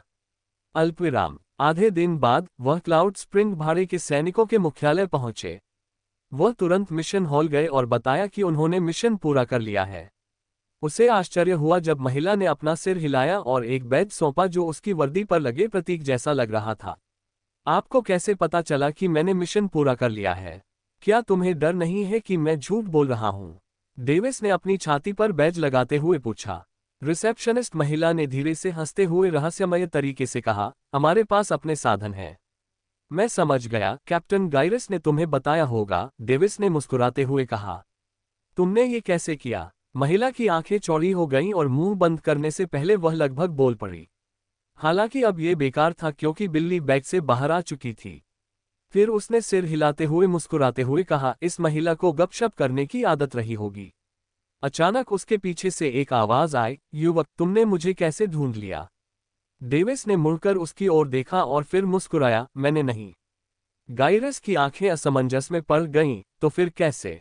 क्योंकि समय समय पर मुझे ऐसा महसूस होता था कि कोई बिना किसी शत्रुतापूर्ण इरादे के मेरी ओर देख रहा है। मैं समझता हूं, इसके लिए आपकी इंद्रियां तेज होंगी, लेकिन आपको कैसे पता चला कि यह मैं ही था? यह सिर्फ एक अनुमान था और उसकी प्रतिक्रिया ने मेरे अनुमान की पुष्टि की, उन्होंने शांति से कहा। तो मैंने यहां चलकर खुद को समर्पित कर दिया। किसी कारण से मैं पराजित महसूस कर रहा हूं, गाइरस ने आह भरते हुए आगे कहा, यह उसी समय हुआ होगा, है ना? हाँ, जैसे ही आप लुकास और लूसिया को वापस बुलाने आए, आपने खुद को संदिग्ध बना लिया। मैंने भी ऐसा ही सोचा था। गाइरस ने अपना सिर हिलाया और जब वह अपना मुंह खोलने ही वाला था, मुझे पता है कि आप आदेशों का पालन कर रहे हैं, लेकिन मुझे निगरानी में रहना अच्छा नहीं लगता। आपने देखा कि यंग मास्टर जैक्सन के साथ क्या हुआ, है ना? हाँ, एक दिन मेरे साथ भी ऐसा हो सकता है और मैं इसे स्पष्ट रूप से नहीं समझ पा रहा हूं, अर्थात। ठीक है, मैं हमारे नेता को इस बारे में सूचित करूंगा। गाइरस ने अपने हाथ जोड़े और जाने से पहले थोड़ा झुका। डेविस अपने कमरे में वापस जाने से पहले कुछ देर तक वहीं खड़ा विचार करता रहा। उसे इस बात की परवाह नहीं थी कि बच्चे के रूप में उसका भेष उड़ गया है या दिखाई दे गया है। रिसेप्शनिस्ट महिला पहले से ही रोने की कगार पर थी, लेकिन बाद में राहत की सांस ली क्योंकि कोई भी उसे वापस परेशान करने नहीं आया। अल्पविराम। जैसे ही उसने अपने कमरे के अंदर पैर रखा, वह कमल की मुद्रा में बिस्तर पर बैठ गया। सफलता का समय आ गया है, उन्होंने कहा और अपनी मध्याह्न रेखाओं में ऊर्जा को डेंटियन की ओर घुमाया। उनकी ऊर्जा संघनन खेती, जो लंबे समय से रुकी हुई थी, में सुधार के कुछ संकेत दिखे। एक हाथ में उसने एक स्पिरिट स्टोन निकाला और उसमें से ऊर्जा को अपने डेंटियन में अवशोषित करना शुरू कर दिया। उनका डेंटियन ऊर्जा से भरा रहा। 1 पत्थर, 2 पत्थर, 3 पत्थर, 5 पत्थर, 10 पत्थर, 20 पत्थर और 25 पत्थर। डेविस दर्द से अपने दांत पीसता है। उसके डेंटियन को ऐसा महसूस हुआ जैसे वह किसी भी क्षण फट सकता है। यही है, मुझे सारी ऊर्जा को एक कोर में संयोजित करना होगा। ऐसे कई तरीके थे जिनका उपयोग कोई अपने मूल को विकसित करने के लिए कर सकता था, लेकिन डेविस ने जो इस्तेमाल किया वह पुस्तक में सबसे बुनियादी लेकिन सरल तरीकों में से एक था। इस बिंदु पर उन्हें लगा कि आत्मा पत्थरों की कमी के कारण उनका निर्णय सही था। उसके पास केवल कुछ दर्जन ही बचे थे। नहीं, इस समय पछताने से केवल प्रतिकूल प्रतिक्रिया ही होगी। ऐसा सोचकर उसने मन बना लिया, लेकिन आखिरी क्षण में उसे खतरा और प्रेरणा दोनों का सामना करना पड़ा। जिस ऊर्जा को उसने अपने डेंटियन में फंसाया था वह लीक हो गई और मेरिडियन में वापस प्रवेश कर गई। वह आश्चर्यचकित हो गया, यदि ऐसा ही चलता रहा तो वह निश्चित रूप से अपनी ही मध्याह्न रेखाओं को बर्बाद कर देगा, यहाँ तक कि संभवतः स्वयं को भी अपंग बना लेगा। अपनी बुद्धि का प्रयोग करते हुए वह 5 और आत्मिक पत्थर ले आया और उन्हें अवशोषित कर लिया, जिससे उसकी मध्याह्न रेखाएं भर गईं। नसें फट गईं, उसकी मांसपेशियां उभर आई और उसका चेहरा अविश्वसनीय रूप से पीला पड़ गया। फिर भी उसने अपनी मुट्ठियां कसकर पकड़ लीं। ये ठीक है, मेरा शरीर इसे संभाल सकता है। जैसे जैसे दर्द बढ़ता गया वह बार बार अपने मन में मंत्रोच्चार करने लगा।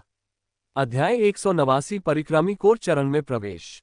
कुछ सेकंड बाद उसके डेंटियन और मेरिडियन पूरी तरह से ऊर्जा से भर गए, जिससे वह बिजली के बल्ब की तरह थोड़ा चमकने लगा।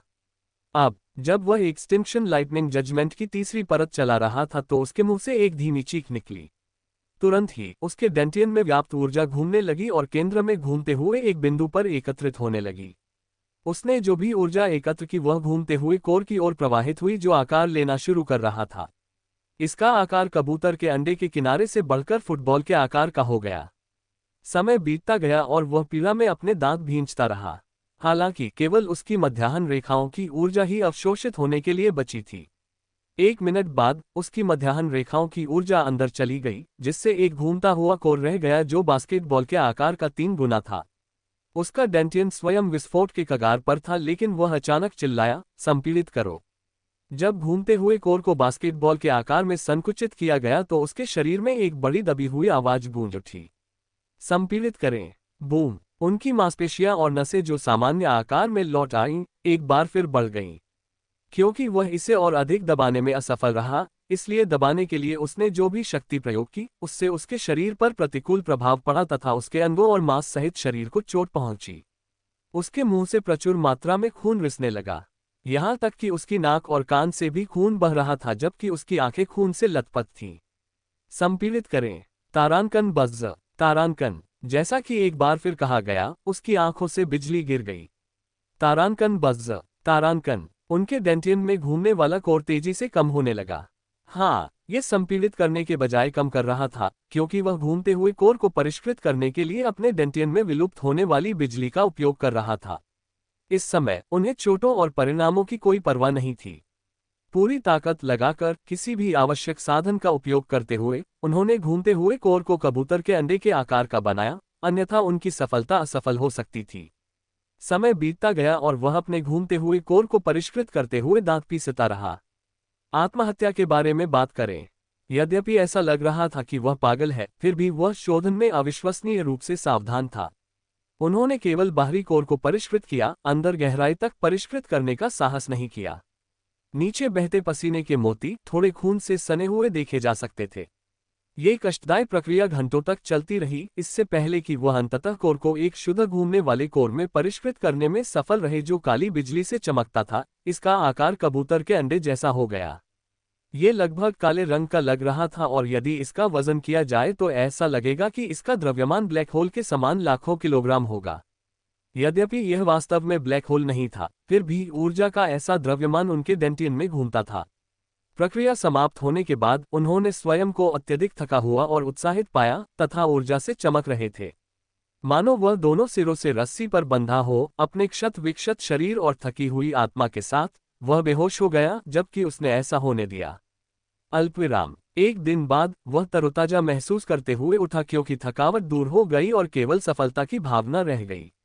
उन्होंने कुछ गोलियां ली, तानाशाह के शरीर के रहस्यों को उजागर किया और महसूस किया कि वे अगली सफलता के कुछ करीब थे। इसके बाद उन्होंने सेक्रेड ल्यूमिनेंस मिस्ट को घुमाया, जिससे उनकी आत्मा की शक्ति बहाल हो गई, क्योंकि समय धीरे धीरे क्षितिज में निर्बाध रूप से आगे बढ़ रहा था। उसका मुंह मुस्कुराहट में बदल गया, क्योंकि वह जानता था कि सफलता ने उसे विभिन्न तरीकों से मदद की। प्रतिक्रिया का सामना करने के लिए अपने चौथे चरण के बॉडी टेम्परेंट कल्टीवेशन का उपयोग करना तथा एकाग्रता और सटीकता के साथ कोर को परिष्कृत करने में मदद करने के लिए चौथे चरण के सोल फोर्जिंग कल्टीवेशन का उपयोग करना, केवल उनके जैसी विसंगति ही पहले स्थान पर ऐसा कर सकती थी। और अधिकांश लोगों में उच्च ऊर्जा संघनन खेती और कम बॉडी टेम्परेंट खेती होती है, जिससे कुछ भी गलत होने की स्थिति में उनका शरीर कमजोर हो जाता है। यदि किसी ने भी उनकी तरह ऐसा प्रयास किया होता तो इस बात की 99% संभावना होती कि वे अपने स्वयं के रिवॉल्विंग कोर को परिष्कृत करने का प्रयास करते समय टुकड़ों में बिखर जाते, क्योंकि यह किसी भिन्न संदर्भ में स्वयं को उड़ा लेने से बहुत अधिक भिन्न नहीं है। रिवॉल्विंग कोर स्टेज पर पहुंचने के बाद ही किसी को आत्मा को विकसित करने का अवसर मिलेगा, लेकिन इस निर्बाध नियम के लिए डेविस एक अपवाद थे। जैसे ही उन्होंने अपने डेंटियन में रिवॉल्विंग कोर की जांच की, उन्होंने इसमें सूक्ष्म लेकिन दृश्यमान विशिष्टताएं देखी। मेरा घूमता हुआ कोर उत्परिवर्तित हो गया। हौंफते हुए वह धीरे से बुदबुदाया। एक सामान्य व्यक्ति का घूमता हुआ कोर शुरू में पारदर्शी होता है, बाद में ऊर्जा संघनन संवर्धन में उनके द्वारा विकसित नियम के अनुसार रंग बदलता है। मेरा भी वैसा ही होना चाहिए, बाद में रंग बदल जाएगा, लेकिन ये रचना स्वयं अलग है। उन्हें पूरा यकीन था कि उनके रिवॉल्विंग कोर में गुणात्मक परिवर्तन आया है, लेकिन वह विशेषज्ञ नहीं थे। उन्होंने कहा उन्हें यकीन था कि उनके रिवॉल्विंग कोर ने गुणवत्ता के मामले में कम से कम पहला ग्रेड हासिल किया है। हो सकता है ये और भी शुद्ध था और वह इसे अपने वर्तमान ज्ञान से नहीं जानता था। उनकी मां के अनुसार कम से कम 4 ग्रेड थे, जिनमें चौथा सबसे कमजोर और पहला सबसे मजबूत था। मां ने कहा कि वास्तव में मेरे रिवॉल्विंग कोर के ग्रेड का परीक्षण करने के लिए एक उपकरण था। मुझे आश्चर्य है कि क्या उनके पास यह है। डेविस ने सोचा, लेकिन इस बारे में किसी से सलाह नहीं लेने का फैसला किया। यहां कोई भी उसका दुश्मन नहीं था, लेकिन वे उसके दोस्त भी नहीं थे। परामर्श करना और भी बुरा हो सकता है और उन्हें अचानक उसकी कमजोरी का पता भी चल सकता है, जिसके बारे में उसे पता भी नहीं होगा, इसलिए वह इस समय गलती करने का जोखिम नहीं उठा सकता। डेविस अचानक खड़ा हुआ और हवा में एक कदम रखा। उसका पैर वहीं नहीं रुका बल्कि फर्श पर गिर गया। उन्होंने फिर एक कदम उठाया और फिर एक और, इस बार वास्तव में हवा में कदम रखने में कामयाब रहे। मैं वास्तव में हवा में खड़ा हूं, डेविस ने पलकें झपकाईं और फिर एक कदम बढ़ाया जब तक कि वह छत से नहीं टकरा गया। यह एक बहुत ही अलग एहसास है, उस समय से अलग जब मैं अपनी आत्मा के साथ उड़ रहा था, उसने सोचा। यदि वह हवा में कदम रख सकता तो संभवतः वह अपनी ऊर्जा का उपयोग स्वयं को उड़ने या तैरने के लिए प्रेरित करने में कर सकता था। और जैसा कि अपेक्षित था, वह उस अनुभूति का अनुभव करते हुए सावधानीपूर्वक कमरे में इधर उधर तैरता रहा। कुछ मिनट तक ऐसे ही इधर उधर तैरने के बाद उसे इसकी आदत हो गई। बिस्तर पर गिरते ही उसके चेहरे पर बड़ी मुस्कान आ गई। हवा में तैरने या चलने में उनकी ज्यादा ऊर्जा नहीं लगती थी, क्योंकि यह जल्द ही फिर से भर जाती थी, लेकिन उन्हें लगा कि अगर वह वास्तव में पूरी गति से उड़ेंगे तो ये धीरे धीरे उनकी ऊर्जा को खत्म करना शुरू कर देगा। हे मैं और अधिक शक्तिशाली हो गया हूं और अधिक शक्तिशाली हो जाऊंगा। किसी तरह उड़ने में सक्षम होने के कारण वह नशे में आ गया और इस भ्रम में पड़ गया कि दुनिया पर शासन करने के लिए पर्याप्त शक्ति प्राप्त करने के बाद वह भविष्य में क्या कर पाएगा। अध्याय 190। यह एक भाड़े का समूह है। अगले दिन डेविस धीरे धीरे जागा और तरोताजा और प्रेरित महसूस कर रहा था। यह मूर्खतापूर्ण लग सकता है, लेकिन एक 80 वर्षीय मनुष्य को भी उड़ने में उत्साह मिल सकता है। उससे कम कुछ भी कहना। अपने कपड़े बदलकर क्लाउड स्प्रिंग मर्सिनरी की वर्दी पहनकर वह अपने कमरे से बाहर निकला और मिशन हॉल की ओर चल पड़ा। वहां उसने रिसेप्शनिस्ट महिला को फिर देखा, जो उसे देखते ही अचानक अकड़ गई। ये तीसरी बार है जब हम मिल रहे हैं, लगता है मैं उसका नाम पूछूंगा, डेविस ने उसे देखकर मुस्कुराते हुए सोचा। शायद ऐसा इसलिए था क्योंकि वह अच्छे मूड में था। उसकी मुस्कान इतनी हानिरहित लग रही थी कि रिसेप्शन लेडी की घबराहट दूर हो गई। तुम्हारा नाम क्या है? रिसेप्शनिस्ट महिला ने पलकें झपकाईं और जवाब दिया, साशा। बड़ी बहन साशा, क्या मेरे लिए कोई मिशन उपयुक्त है? डेविस ने अपनी आत्मा साधना के भाग को छोड़ते हुए अपनी शक्ति के बारे में पूछा और समझाया। अद्भुत, आप केवल 12 वर्ष की हैं, फिर भी आप सिल्वर बॉडी स्टेज और रिवॉल्विंग कोर स्टेज तक पहुंच गईं। साशा की आंखें चमक रही थीं, फिर भी उनमें काफी संदेह और जिज्ञासा थी। क्या तुम्हें यकीन है कि तुम बच्चे का वेश धारण करने वाले बुरे आदमी नहीं हो? उसने द्वेष के कारण सवाल किया, लेकिन यह मुख्य रूप से उससे सच्चाई कबूल करवाने के लिए था। डेविस ने हंसते हुए कहा, मैं एक मध्यम आयु वर्ग का आदमी हूं जो बच्चों का वेश धारण कर रहा हूं। सचमुच? मुझे ये पता था। मैं केवल 28 वर्ष का हूं और यदि आप वास्तव में मेरी आधी उम्र के भी नहीं होते तो मुझे मरने के लिए बस एक अथाह खाई की तलाश करनी चाहिए। साशा ने राहत की सांस ली। डेविस का चेहरा बदल गया और फिर वह फिर से हंसने लगा। क्या आप जो मानना चाहते हैं उस पर विश्वास करना आसान नहीं है। साशा भ्रमित दिख रही थी, लेकिन उसके गाल शर्म से लाल हो गए। उसे लगा कि उसे एक 12 साल के बच्चे ने मात दे दी है। फिर उसकी अभिव्यक्ति जटिल लग रही थी क्योंकि उसने एक बार फिर उससे सवाल किया, तो क्या तुम सचमुच सिर्फ 12 साल के हो? डेविस ने अपना सिर हिलाया, जबकि उसकी अभिव्यक्ति भयानक हो गई और फिर हार मानकर आह भरी। मूल रूप से मैंने सोचा था कि मैं इतनी बुरी नहीं थी, लेकिन जब आप जैसे लोगों के साथ तुलना की जाती है तो कोई संभावना नहीं है ना? डेविस ने अपना सिर हिलाया और कहा, जीवन अप्रत्याशित है, आप कभी नहीं जानते कि अगले दिन या अगले क्षण क्या हो सकता है। मैं समझ गया, साशा ने कमजोर मुस्कान के साथ कहा। ओह, यह तो बहुत करीब था। मैंने कभी उम्मीद नहीं की थी कि वह मुझ पर इतनी आसानी से विश्वास कर लेगी कि मैं एक मध्यम आयु वर्ग का आदमी हूं। डेविस के दिल में हौंफने लगी। फिर वह इधर उधर घूमी और कुछ स्क्रॉल लाकर मेज पर रख दिए। ठीक है, ये सभी मिशन हैं जिन्हें आप अपनी शक्ति से पूरा कर सकते हैं। धन्यवाद, डेविस ने विनम्रता से उत्तर दिया और इस पर गौर किया। Opening square bracket. मिशन का शीर्षक स्टील बैक बोआ कोर। विवरण, काइल के जंगल में रहने वाले स्टील बैक सुअरों के स्काई बीस्ट स्टेज कोर एकत्र करें। पुरस्कार, प्रत्येक कोर के लिए 80-200 क्लाउड स्प्रिंग अंक। सीमाएं, योद्धा वर्ग। Closing square bracket. क्या ये ठीक है? मेरे पास अभी तक योद्धा बैज नहीं है। डेविस ने सीमा को देखते हुए भौहें सिकुड़ी। आह, मैं आपको ये बताना भूल गया कि नेता डैनियस ने आपको माफी के तौर पर यह पत्र भेजा है। साशा दौड़कर वापस आए। उसके पास एक बैज था जो उसकी वर्दी पर लगे बैज से भी अधिक चमकदार लग रहा था। फिर उसने उसे ये दे दिया और उसने इसे बिना धन्यवाद के केवल सिर हिलाकर पहना। फिर उसने अपनी मेज पर रखे अन्य 3 स्क्रॉलों को देखा। Opening square bracket. मिशन का शीर्षक 5 पंजे वाले चूहे। विवरण, जीमिंग टाउन को संक्रमित करने वाले 5 पंजे वाले चूहों को नष्ट करें। पुरस्कार, पूरा होने की पुष्टि होने पर 5000 क्लाउड स्प्रिंग अंक पुरस्कृत किए जाएंगे। सीमाएं, योद्धा वर्ग। Closing square bracket. Opening square bracket. Mission का शीर्षक डाकू विनाश। विवरण, फार्स पर्वतों में छिपे डाकुओं का सफाया करें। पुरस्कार, 3000 क्लाउड स्प्रिंग अंक। सीमाएं, योद्धा वर्ग। Closing square bracket. Opening square bracket. Mission का शीर्षक मकबरे की जांच।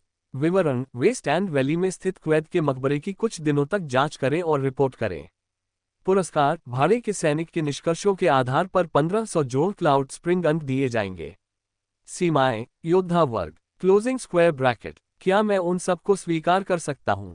डेविस ने सवाल किया, निश्चित नहीं कि क्या वह एक साथ कई मिशन स्वीकार कर सकते हैं, क्योंकि सभी मिशनों को पूरा करने और मुख्यालय जाने के बजाय एक मिशन को पूरा करना और मुख्यालय लौटना परेशानी होगी। साशा मुस्कुराए, बेशक आप अपनी इच्छानुसार कई मिशन स्वीकार कर सकते हैं, लेकिन यदि आपने वर्तमान में 1 से अधिक मिशन स्वीकार किए हैं तो आपको उन मिशनों को पूरा नहीं करने की स्थिति में हर महीने इनाम से प्राप्त क्लाउड स्प्रिंग पॉइंट का 5% भुगतान करना होगा।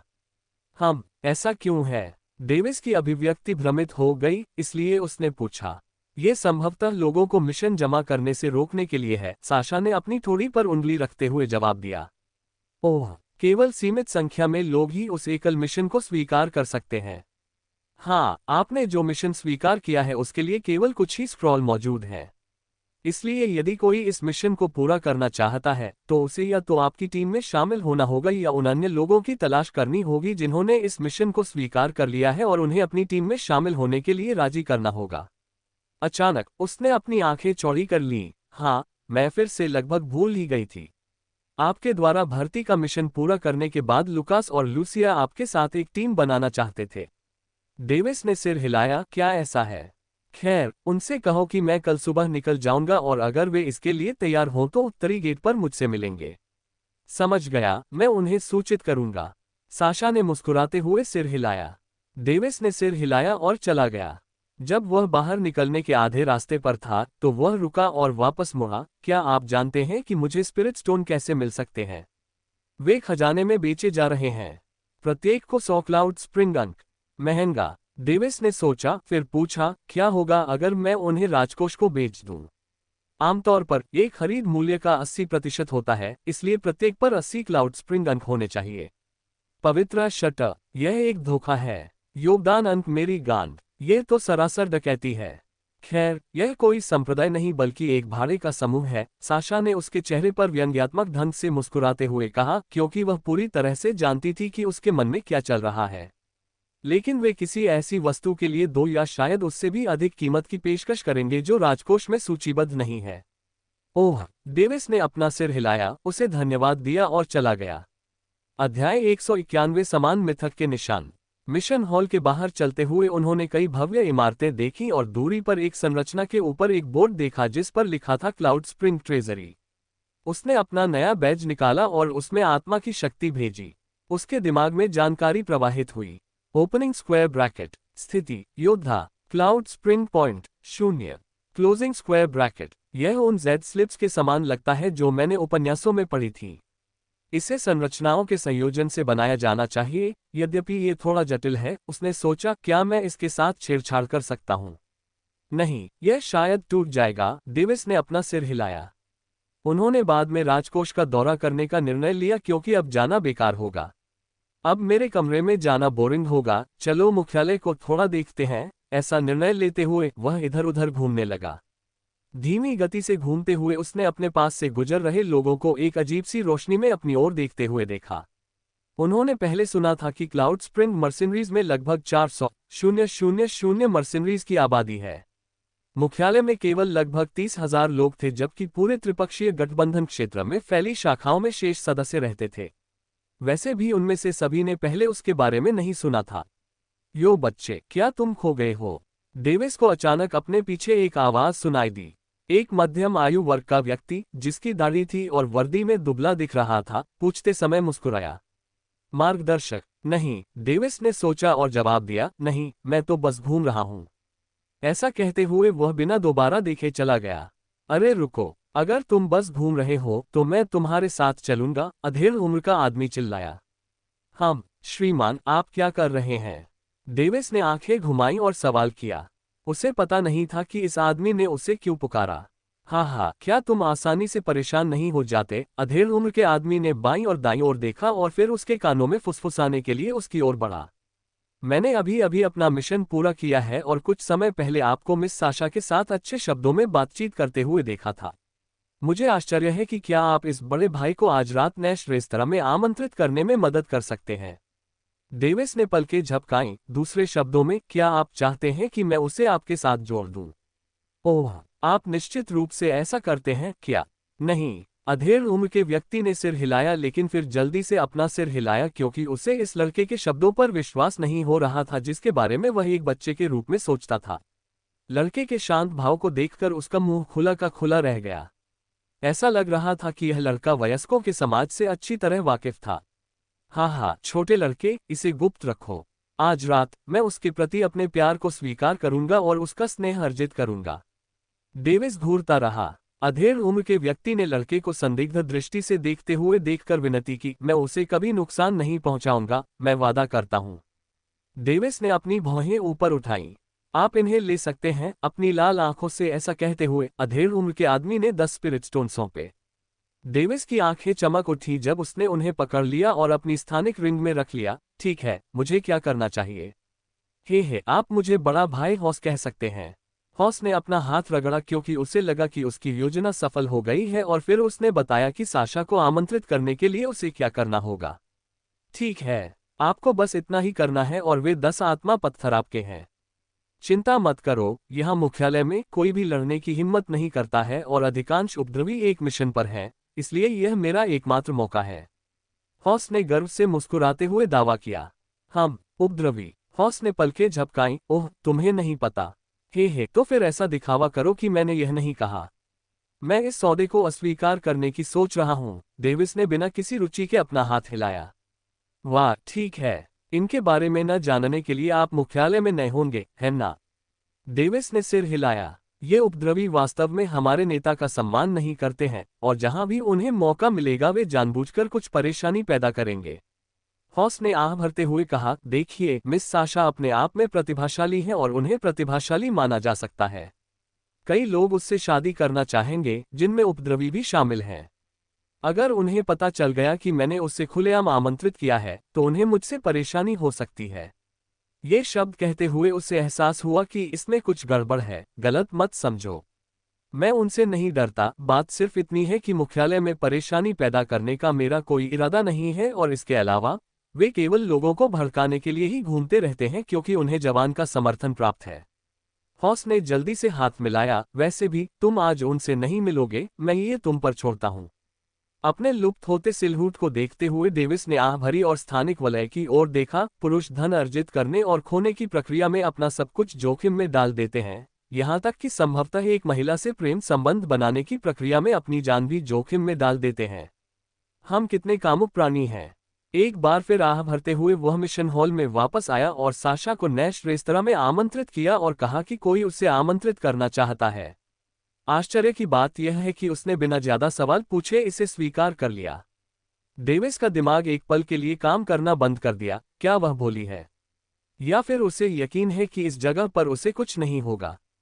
फिर उसने कंधे उचकाए और चला गया, अपने कमरे में लौट आया, अपनी खेती को मजबूत करते हुए अपने शरीर को भी ठीक किया।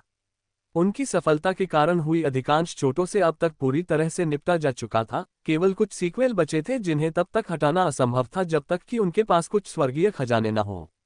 अल्पविराम। डेविस रेस्तरां में पहुंचे और उसमें प्रवेश किया। वहां उसने देखा कि हॉस खुशी से उसकी ओर हाथ हिला रहा था। डेविस ये देखकर मुस्कुराया और उसकी ओर चला गया।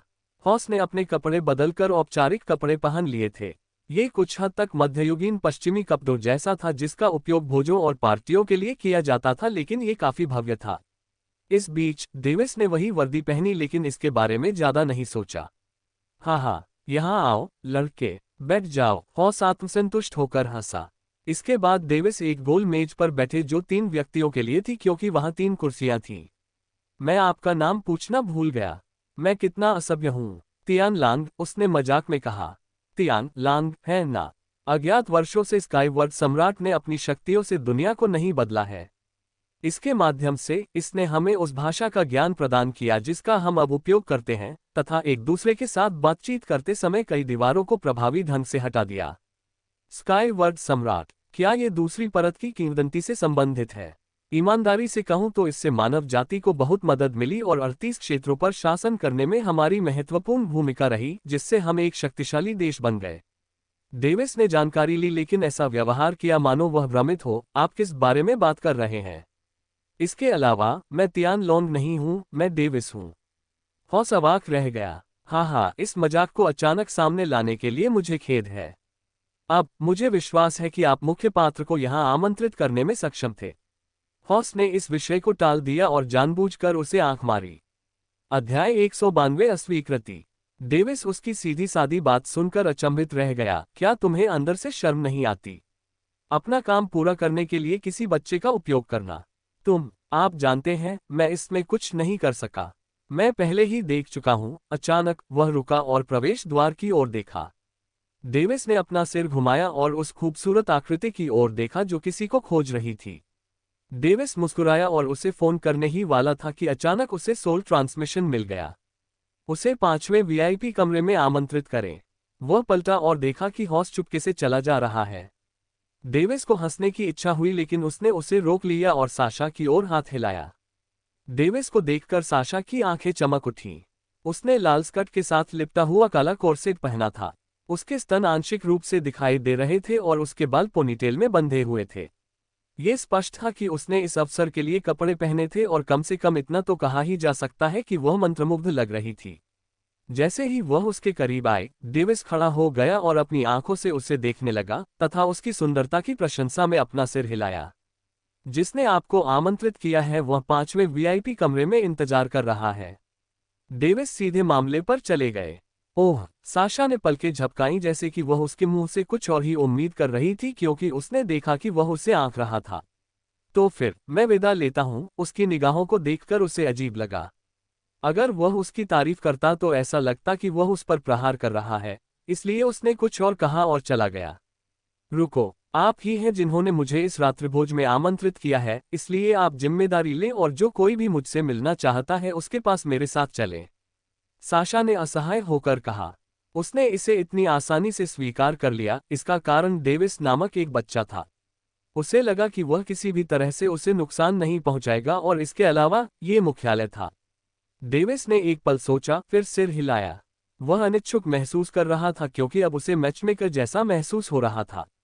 वह अपने पिछले जीवन की तरह ही मौन था, फिर भी लोगों के जीवन को देखने में उसकी कुछ रुचि थी, ताकि वह समझ सके कि दुनिया में उसका अस्तित्व किस प्रकार का है। जीवन के अर्थ की खोज में उसकी वह आदत अभी भी बनी हुई थी, सिवाय इसके कि वह उससे बेखबर था। साशा ने राहत की सांस ली और उसके पीछे 5वें वीआईपी कमरे तक चली गई। 2 मिनट बाद वे दरवाजे के सामने पहुंचे। डेविस ने दरवाजा धक्का देकर खोला और अंदर चला गया, उसके पीछे पीछे। कमरे के अंदर यह विशाल था और साफ दिखता था। कमरे के बीच में 4 सीटों वाली एक गोल मेज थी और उसके बगल में 2 कमरे थे। गोल मेज पर हॉस मुस्कुराया और खड़ा हो गया, मेरा निमंत्रण स्वीकार करने के लिए धन्यवाद मिस साशा। ये तुम हो? कमरे में एक चीख गूंजी जिससे डेविस की पलकें झपकने लगीं। अगले ही पल उसने अपना सिर हिलाया। बेशक वे एक दूसरे को जानते थे। मुझे तुम्हें कितनी बार अस्वीकार करना पड़ेगा जब तक कि तुम्हें हार मानने का मन न हो जाए। मैं जा रहा हूं। साशा ने बोलते समय हॉस की ओर इशारा किया, फिर जाने के लिए मुड़ गई। हॉस का चेहरा पीला पड़ गया और वह अपना रास्ता रोकने के लिए दरवाजे की ओर भागी। तुम क्या कर रहे हो हॉस? साशा क्रोधित होकर भौंचक्का रह गई। साशा, तुम मुझे क्यों नहीं समझोगी? हालांकि मैं तुमसे बहुत प्यार करता हूं। हॉस के चेहरे पर एक उदास और व्यथित भाव था। क्या तुम मुझसे यह उम्मीद करते हो कि मैं भी तुमसे प्यार करूंगा, सिर्फ इसलिए कि तुम मुझसे इतना प्यार करते हो? कई लोगों ने पहले भी मेरे सामने अपनी गलती स्वीकार की है, लेकिन मैंने विनम्रतापूर्वक उन सभी को अस्वीकार कर दिया है, और आप में से केवल कुछ ही ऐसे बचे हैं जो हार नहीं मानेंगे, हर समय लगातार और परेशान करने वाले बने रहेंगे। लेकिन मैं तुमसे सच्चा प्यार करता हूं। सचमुच मुझसे प्यार करते हो? मुझे यकीन है कि अगर यह जगह सुरक्षित नहीं होती तो मुझे पूरा यकीन है कि आप या वे लोग पहले ही मेरे साथ कुछ कर चुके होते। हॉस का चेहरा हर सेकंड और भी पीला होता गया। वह चाहता था कि वह समझे कि यह सच नहीं है, लेकिन वह इसके लिए कोई अच्छा स्पष्टीकरण नहीं दे सका। दोनों समझ गए कि इस दुनिया में ताकत की जीत होती है। अधिक जानकारी के लिए novelpub.com पर जाएं। यदि आपके पास पर्याप्त शक्ति होती तो आप एक महिला के साथ मानव कड़ाही की तरह भी व्यवहार कर सकते थे और कोई भी आंख नहीं झपकाएगा, हालांकि वे इससे घृणा करेंगे। और इसके विपरीत, इसके अलावा सबसे बुरी बात यह है कि आप पुरुषों के साथ गुलामों जैसा व्यवहार कर सकते हैं और वहां खड़े लोगों को इसकी परवाह भी नहीं होगी। हालांकि डेविस जानता था कि दुनिया कितनी बदतर हो सकती है। अगर उसने व्यक्तिगत रूप से इसे देखा तो वह समझ सकता था कि यह मजबूत नियम कमजोर दुनिया वास्तव में कितनी विकृत है। अगर उसने ऐसा किया तो वह शायद लिली की मरने और उसके पति के साथ परलोक में एकजुट होने की इच्छा को भी समझ सकता था। ये देखकर कि कोई उत्तर नहीं मिला, साशा उसके पास से गुजरी और चली गई। डेविस ने थोड़ी सी पलकें झपकाईं, उसे हॉस पर दया आ गई। शुक्र है कि उसकी एवलिन साशा जैसी नहीं थी और उसने उसे उसके साथ रहने का मौका दिया। कुछ क्षण बीतने के बाद हॉस ने अपने विचारों से बाहर आकर कहा, हाँ, मैंने खुद को शर्मिंदा कर लिया है, इसकी चिंता मत करो। हालांकि मुझे तुम्हारी चिंता नहीं है, डेविस ने सोचा, लेकिन उसने आवाज नहीं लगाई। वास्तव में तुम अच्छी और सुंदर दिखती हो, मध्यम आयु वर्ग की। रुको, आपकी उम्र कितनी है? हॉस आश्चर्यचकित रह गया। मैं 137 साल का हूं। डेविस ने आश्चर्य से उसकी ओर देखा। तुम उससे लगभग 100 साल बड़े हो और तुम उससे शादी करना चाहते हो? क्या ये गलत है? हॉस भ्रमित दिख रहा था। उद्धरण चिन्ह अल्पविराम उद्धरण चिन्ह। लेकिन मैंने कई लोगों को सैकड़ों साल की उम्र के अंतर के साथ शादी करते देखा है, हॉस ने लाल चेहरे के साथ जवाब दिया। तुम कुंवारी हो, है ना? डेविस मुस्कुराया क्योंकि उसके होंठ मुड़ गए थे।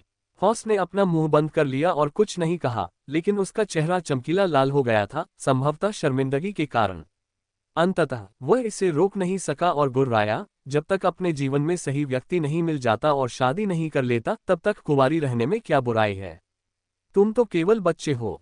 ये सभी वयस्कों की समस्याएं हैं और आप जैसे बच्चे को इसमें हस्तक्षेप नहीं करना चाहिए। जब वह बाहर निकलने का रास्ता खोज रहा था तो हॉस ने उसकी ओर इशारा किया। हॉस अचानक शांत हो गया और मन ही मन सोचने लगा, मैं एक बच्चे से गंभीरता से बात क्यों कर रहा हूं? डेविस को खूब हंसी आई, लेकिन वह इसे अपने दिल में दबाए हुए था। किसी ने नहीं बताया कि यह गलत था। बस छोड़ो इसे। क्या आपको 100 साल की उम्र के अंतर वाले किसी व्यक्ति से शादी करने में अजीब नहीं लगता? नहीं, मैं ऐसे कई लोगों को जानता हूं जो नहीं है। हॉस ने अपना सिर हिलाया। अध्याय 193 की रूपरेखा। डेविस उलझन में था। क्या लोगों को अजीब या असहज महसूस नहीं होगा, भले ही उम्र में 10 वर्ष का मामूली अंतर हो? हॉस ने असमंजस में पलकें झपकाईं। रुको, ये किसी मनुष्य की दुनिया नहीं है। तुम अपना दृष्टिकोण इस तरह सीमित क्यों कर रहे हो? डेविस ने थोड़ा उत्सुक होकर सिर हिलाया। ओह, तो क्या आप विस्तार से बताना चाहेंगे? विस्तृत। आप जानना चाहते हैं कि उम्र के अंतर की वह कौन सी रेखा है जिसे आपको नहीं छूना चाहिए? हॉस ने उलझन में पूछा। डेविस ने फिर सिर हिलाया। वह इस दुनिया की नैतिकता के बारे में और अधिक जानना चाहते थे, कम से कम इस जगह के इस हिस्से में। हम में से अधिकांश लोग जिन्होंने 100 के करीब के लोगों को देखा होगा, वे कहेंगे कि 16 साल के बच्चे से 300 साल के बच्चे में कोई अंतर नहीं है, लेकिन मैं व्यक्तिगत रूप से कहूंगा कि जब तक आप दिखने में बहुत छोटे या बहुत बूढ़े नहीं हैं, तब तक उम्र मायने नहीं रखती। डेविस ने जवाब दिया, मैं समझ गया, है ना? हर कोई यह क्यों कहेगा कि 16 साल के और 300 साल के बीच कोई अंतर नहीं है? क्योंकि एक प्रमुख शक्ति के दृष्टिकोण से 300 वर्ष से कम आयु के सभी लोगों को जूनियर माना जा सकता है। ओह, मुझे इन सब के बारे में पता नहीं। ये ठीक है कि जब मैं तुम्हारी उम्र का था तो मुझे मेरे ही दोस्तों द्वारा बहुत धोखा दिया गया और धमकाया गया, और आपको काफी प्रतिभाशाली होना चाहिए जो मुख्यालय में भर्ती हुआ हो या 5वें चरण के विशेषज्ञ का वंशज होना चाहिए। मैं ईमानदारी से आपसे ईर्ष्या करता हूं। यहां तक कि साशा ने भी सोचा होगा कि किसी उच्च पद पर बैठे व्यक्ति ने उसे निमंत्रण दिया होगा ताकि वह आसानी से निमंत्रण स्वीकार कर सके। अधिक जानकारी के लिए novelpub.com पर जाएं। कोई बात नहीं, वो तुम्हारे लायक नहीं है। डेविस ने उसे सांत्वना देने की कोशिश की क्योंकि ऐसा लग रहा था कि वह अनजाने में उसकी अकीलीज हील पर पैर रख रहा था। क्या मतलब है तुम्हारा? वह प्रतिभाशाली है जबकि मैं नहीं। मैं पूरी तरह से जानता हूं कि मैं मेढक हूं जो हंस को खाने की कोशिश कर रहा हूं, लेकिन मैं हार नहीं मानूंगा। भले ही आज को असफलता माना जा सकता है, लेकिन आपके पास आत्मा के पत्थर हो सकते हैं। फिर बाद में, ऐसा कहते हुए हॉस इमारत से बाहर निकल गया। ओह, मेरा मतलब था कि चरित्र के मामले में आप बेहतर हैं। क्या वह अभी भी शर्मिंदा है? मैं तो बस उसे सांत्वना देने की कोशिश कर रहा था। हाँ। डेविस अंदर ही अंदर हंसा और अपने पीछे रखी स्वादिष्ट व्यंजनों से भरी मेज की ओर देखने लगा।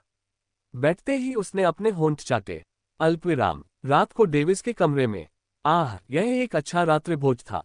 मैं अपनी ऊर्जा को उबलता हुआ महसूस कर सकता था। मैं शायद इस सारी ऊर्जा के साथ अपनी ऊर्जा संघनन खेती में कुछ सुधार कर सकता था। उसने जो भी व्यंजन खाए वे स्पिरिट स्टेज बीस्ट थे, और हॉस ने उन सभी के लिए भुगतान किया। वह संभवतः उपकप्तान है। डेविस ने बिस्तर पर आराम करते हुए सोचा, जैसे कोई सुअर किसी शानदार दावत के बाद आराम कर रहा हो। इसके बाद वे कुछ देर बैठे और खेती करते रहे तथा विलुप्ति बिजली निर्णय प्रसारित करते हुए अपनी ऊर्जा संघनन खेती में सुधार करते रहे। प्राप्त ऊर्जा को परिष्कृत करने में उन्हें कुछ समय लगा। उसके बाद उन्होंने अपनी सोल सेंस का उपयोग करने के बारे में सोचा, लेकिन काफी विचार करने के बाद भी ऐसा नहीं किया। सबसे पहले, इसे असभ्य माना जाएगा और यदि इसका पता चल गया तो संघर्ष छिड़ सकता है। दूसरा, कुछ इमारतों में पहले से ही ऐसी संरचनाएं थीं जो उसकी सोल सेंस को बेकार बना देती थी क्योंकि उसे इसमें प्रवेश करना मुश्किल होता था। तीसरा, सबसे महत्वपूर्ण बात यह है कि कुछ लोग इतने शक्तिशाली हो सकते हैं कि वे उसकी इंद्रिय का पता लगाने में सक्षम हों। वह नहीं चाहता था कि यह एक कठिन या अजीब स्थिति में बदल जाए, इसलिए उसने अपनी सोल सेंस को बंद रखा और कुछ और सोचा। उन्होंने यिन यांग मेरिट सूत्र निकाला और उस पर गहराई से शोध करना फिर से शुरू कर दिया, जैसा कि संस्कृति का कोई भी अन्य व्यक्ति रात में करता। अल्पविराम। बेहतर अनुभव के लिए novelpub.com पर जाएं। अगले दिन सुबह डेविस ने किताब बंद कर दी और वह हवा में गायब हो गई। वह धीरे से उठा और खिड़की के बाहर उगते सूरज की ओर देखते हुए कहा, मैं कितना विकृत हूं। यहां तक कि उन्हें स्वयं भी इसका एहसास नहीं था, हालांकि पहले उन्हें इस पर संदेह था। थोड़ा हंसते हुए वह खाली कमरे को पीछे छोड़कर उत्तरी द्वार की ओर चला गया। कुछ मिनटों के बाद वह धीरे धीरे उत्तरी द्वार पर पहुंच गया। वहां वह उन दो सिलहुटों के बजाय एक और सिलहुट देखकर आश्चर्यचकित रह गया जिनकी वह उम्मीद कर रहा था। सु हुआलिंग, लुकास और लूसिया खड़े होकर उसे देखकर मुस्कुरा रहे थे। सु हुआलिंग ने वही कपड़े पहने थे जबकि लुकास और लूसिया ने भाड़े की वर्दी पहनी थी। लुकास ने अपना हाथ हिलाया जबकि लूसिया ने अपना हाथ थोड़ा ऊपर उठाया, लेकिन झिझकते हुए उसे पीछे रख दिया। डेविस उनके पास पहुंचे और कहा, मिस सु हुआलिंग, क्या आप अपने बच्चों को ले जाने के लिए यहां आई थी? आप किसे बच्चा कह रहे हैं? मैं वयस्क हूं। लूसिया ने नाराजगी में मुंह बनाया और अपना सिर दूसरी ओर मोड़ लिया। उसने जो कहा उसमें कुछ भी गलत नहीं है, और आप वयस्क नहीं हैं। इसे ध्यान में रखो, लूसिया। सु हुआलिंग ने उसकी ओर देखा और डांटा। फिर वह मुस्कुराए और अपना सिर घुमाया। परेशानी के लिए क्षमा करें, डेविस। डेविस ने असमंजस में पलकें झपकाईं। क्या आप वाकई उन्हें किसी मिशन पर लाना चाहते हैं? यद्यपि इन दोनों को प्रतिभाशाली माना जा सकता है, लेकिन इन्हें आपके समान विस्तार से नहीं बोला जा सकता। वे आपको आपके मिशन में घसीटते रहेंगे और संभवतः आपको परेशानी भी देंगे। अगर आप मना कर दें तो कोई बात नहीं, सु हुआलिंग ने कहा और धीरे से उसकी ओर देखा। हालांकि मुझे अकेले यात्रा करना पसंद है, लेकिन उनका मेरे साथ चलना ठीक है। हालांकि मुझे नहीं पता कि वे इन मिशनों को करने के लिए मेरे साथ आ सकते हैं या नहीं। उन्होंने स्क्रॉल के लिए उन्हें निकाला और सु हुआलिंग को सौंप दिया। सु हुआलिंग ने मिशन की विषय वस्तु की जांच की और भौहें सिकोड़ते हुए कहा, यह उन दोनों के लिए काफी चुनौतीपूर्ण है, लेकिन ये बेहतर है। और ऐसा लगता है कि आप एक योद्धा हैं। हाँ, तो इसका मतलब यह है कि ये दोनों जो सिर्फ अर्ध योद्धा हैं, उन्हें आपकी बातें सुननी होंगी जब आप तीनों किसी मिशन पर निकलेंगे। वह खूब हंसी और असंतुष्ट बच्चों की ओर देखने लगी। लुकास और लूसिया दोनों ने भौहें सिकोड़ी। उन्होंने बस इतना कहा कि वे कुछ निम्न स्तरीय मिशनों में उनके साथ जाएंगे, लेकिन अब ऐसा नहीं लग रहा था। साथ ही उन्हें उनकी बात भी सुननी होगी। उनसे छोटा बच्चा। हालांकि उन्हें यह एहसास नहीं हुआ कि वे एक बात भूल गए थे कि वह उनसे अधिक शक्तिशाली था। अभी भी जा रहे हो? सु हुआलिंग ने चिढ़ाते हुए पूछा। जब उन्होंने अपनी मां की बात सुनी तो वे दोनों झिझक रहे थे। क्या हम कायम महसूस कर रहे हैं? उसने थोड़े आत्मसंतुष्ट चेहरे से उन्हें उकसाया। वे दोनों तुरंत शर्मिंदा हो गए और चिल्लाने लगे, हम चलेंगे। अध्याय 194 जी मिंग का शहर संक्रमण। सु हुआलिंग मुस्कुराई, जैसा कि मेरे बच्चों से उम्मीद थी। लेकिन तुम्हें उसकी बात सुननी होगी। ठीक है। दोनों ने पराजित आह भरी, उनके भाव काफी अनिच्छुक थे। तो फिर गेट के पास जाकर रुको, मुझे डेविस से कुछ बात करनी है। हाँ, वे दूर चले गए और उनके कंधे उदास होकर नीचे गिर गए। फिर सु हुआलिंग उसकी ओर देखने के लिए मुड़ी, वह आगे बढ़ी और उसके कंधों को पकड़ लिया। वह थोड़ा घुटनों के बल बैठ गई और उसके आमने सामने पहुंची। डेविस, क्या तुम मेरे उन दो बच्चों की रक्षा कर सकते हो? जब वह इतनी करीब आई तो डेविस पहले ही आश्चर्यचकित रह गया था, लेकिन जब उसने उसे सुना तो उसने पलकें झपकाईं। मुझे पता है कि मैं बहुत ज्यादा मांग कर रहा हूं, लेकिन ये पहली बार है जब वे बिना किसी संरक्षक के बाहर जा रहे हैं। मैं समझ गया। वे दोनों अच्छा खेलते हैं, लेकिन वे गुप्त रूप से अहंकारी और घमंडी हैं। वे स्वाभाविक रूप से अंततः कुछ परेशानी पैदा करेंगे, लेकिन फिर भी मैं चाहता हूं कि आप उनकी रक्षा करें। डेविस ने अपना सिर थोड़ा हिलाया। अच्छा बच्चा, उसने धीरे से उसके सिर को थपथपाया जैसे एक मां करती है, जिससे उसे ठंडा पसीना आ गया। ओए, यह क्या है? क्या वह सोचती है कि मैंने जो झूठी कहानी गढ़ी है उससे मैं अनाथ हो गया हूं? यदि आप स्वयं को खतरे में पाते हैं तो आप अपनी आत्मा पर आक्रमण और बचाव का प्रयोग कर सकते हैं। चिंता मत करो, भले ही तुम शर्त हार जाओगे, फिर भी तुम्हें अपना वादा किया हुआ इनाम मिलेगा, मैं ये सुनिश्चित करूंगा। फिर उसने उसके कंधे छोड़ दिए और उसकी वर्दी साफ कर दी। अब जाओ, वे इंतजार कर रहे हैं। उसकी कोमल मुस्कान को देखकर उसे अचानक अपनी मां क्लेयर की याद आ गई। उसने पलकें झपकाईं और उदासीनता का दिखावा करते हुए अपना सिर हिलाया। ठीक है। उन दोनों के पास जाते समय उसने सोचा, मुझे नहीं पता कि वह मेरे साथ अच्छा व्यवहार क्यों करती है। क्या ऐसा हो सकता है कि वह जन्मजात मां हो या अतीत में उसके साथ कुछ हुआ हो? जब वह पृथ्वी पर मलिन बस्तियों में था तो वह ऐसी मां से क्यों नहीं मिल सका? डेविस ने झुंझलाहट में अपनी आंखें सिकोड़ लीं। तैयार हो? अपने विचार छोड़ते हुए उसने कहा। बेशक, लूसिया ने मुंह बनाते हुए कहा, जबकि लुकास ने आत्मविश्वास से कहा, बहुत पहले। डेविस ने कंधे उचकाए, फिर आगे बढ़ना जारी रखा। हम गाड़ियों का उपयोग नहीं करने जा रहे हैं। लूसिया की आंखें चौड़ी हो गईं। डेविस रुका, उसकी ओर देखने के लिए पीछे मुड़ा और उत्तर दिया, नहीं। लूसिया ने पलकें झपकाईं। कैसा रहेगा, माउंट्स? नहीं। एटले? नहीं। डेविस ने उसकी बात बीच में ही रोक दी। लूसिया के चेहरे का भाव कांप उठा। वह मदद के लिए अपनी मां की ओर देखने के लिए मुड़ी, लेकिन उसे केवल उसकी ओर ही घूरना पड़ा। उसे अचानक लगा कि उसके साथ अन्याय हुआ है और वह वापस जाना चाहती थी, लेकिन अचानक उसने अपना मन बदल लिया जब उसने अपने भाई को उसे देखकर आत्मसंतुष्ट होकर मुस्कुराते हुए देखा। डेविस जा रहा है, बेहतर होगा कि हम उससे मिलें, नहीं तो हम तुम्हें पीछे छोड़ देंगे। हे। लुकास हंसा और उड़ गया। अरे रुको! लूसिया उसके पीछे चली गई। सामने खड़े होकर डेविस ने अपना सिर हिलाया। बड़ी बहन की जो छवि उसने बनाने की कोशिश की थी वह ध्वस्त हो गई है, बेचारी लूसिया। अल्पविराम। डेविस और उनका दल निकटतम मिशन गंतव्य जी मिंग टाउन की ओर रवाना हुए। यह एल्मर टाउन के उत्तर में 5 शहरों में स्थित था, इसलिए उन्हें पैदल यात्रा करके प्रत्येक शहर से गुजरना पड़ता था, जो काफी थका देने वाला था। इस दौरान उन्होंने खूब बातचीत की और एक दूसरे को अच्छी तरह से जानने लगे। डेविस के दिमाग में उनकी स्थिति परिचितों से थोड़ी दोस्तों में बदल गई। हालांकि वह दोस्त बनाना चाहता था, लेकिन वह ऐसा अपनी मानसिक उम्र के किसी व्यक्ति के साथ करना चाहता था, शारीरिक उम्र के साथ नहीं। इसलिए वह उनके साथ दोस्ती करने के प्रति सचेत था, क्योंकि वह पहले से ही एलिया की हरकतों से तंग आ चुका था। दोस्तों के नाम पर बच्चों की देखभाल करना आखिरी काम था जो वह अभी करना चाहता था, क्योंकि वह और अधिक मजबूत बनना चाहता था। यदि उन्होंने उसे रोक लिया तो वह उन्हें सुरक्षित स्थान पर छोड़ देगा। इसके अलावा उसे संदेह था कि उन्होंने इन दोनों को सोल अटैक और डिफेंस का उपयोग करने से उसकी निगरानी करने के लिए भेजा था। ये शहर कम आबादी वाला है, लुकास ने अपनी आंखें सिकुड़ते हुए कहा। यदि आप इसके बारे में सोचें तो ये स्पष्ट है। ये 5 पंजों वाले चूहों से संक्रमित है, यहाँ कौन रहना चाहेगा? लूसिया ने अपनी आंखें घुमाईं। डेविस ने अपना सिर हिलाया। वे अभी अभी जिमिंग टाउन के दक्षिणी द्वार से प्रवेश कर रहे थे।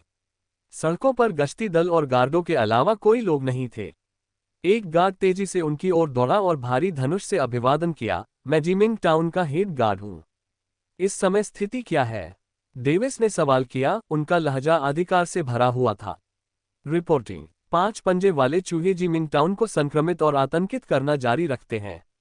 यह 1 महीने से चल रहा है और ऐसा लगता है कि इस आपदा का कोई अंत नहीं है।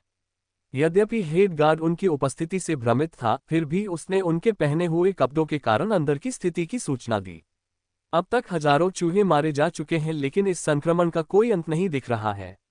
इसके बाद उन्होंने कहा, आपके क्लाउड स्प्रिंग भाड़े के सैनिकों के 2 भाड़े के समूह वर्तमान में जांच कर रहे हैं। टाउन लॉर्ड कहाँ है? हेड गार्ड का चेहरा बदसूरत हो गया और फिर उसने झिझकते हुए कहा, शहर का स्वामी भाग गया है। हम घृणित, लूसिया ने हेड गार्ड पर चिल्लाया। तुम सब भाग क्यों नहीं गए? डेविस ने अपना चेहरा बदले बिना ही पूछा। हमें आदेश दिया गया था कि हम संक्रमण को फैलने से रोकें या अवज्ञा करने पर मर जाएं। हेड गार्ड ने गुस्से में अपनी मुट्ठियां भींच ली। लुकास ने क्रोधित हेड गार्ड को देखते हुए अपनी आंखें सिकोड़ ली, लेकिन कुछ नहीं कहा। दक्षिणी द्वार पर पहुंचने से पहले उन्होंने देखा कि पूरे शहर के बाहर से कुछ हजार से अधिक सैनिकों द्वारा कड़ी सुरक्षा की जा रही थी। मैं समझ गया, डेविस ने सिर हिलाया और शहर के केंद्र की ओर चल दिया। बिना पीछे देखे ही वह गेट बंद होने की आवाज सुन सकता था। सड़क कई मोड़ों पर अलग हो गई, लेकिन ये सभी किसी न किसी तरह से केंद्र से जुड़ी हुई थी।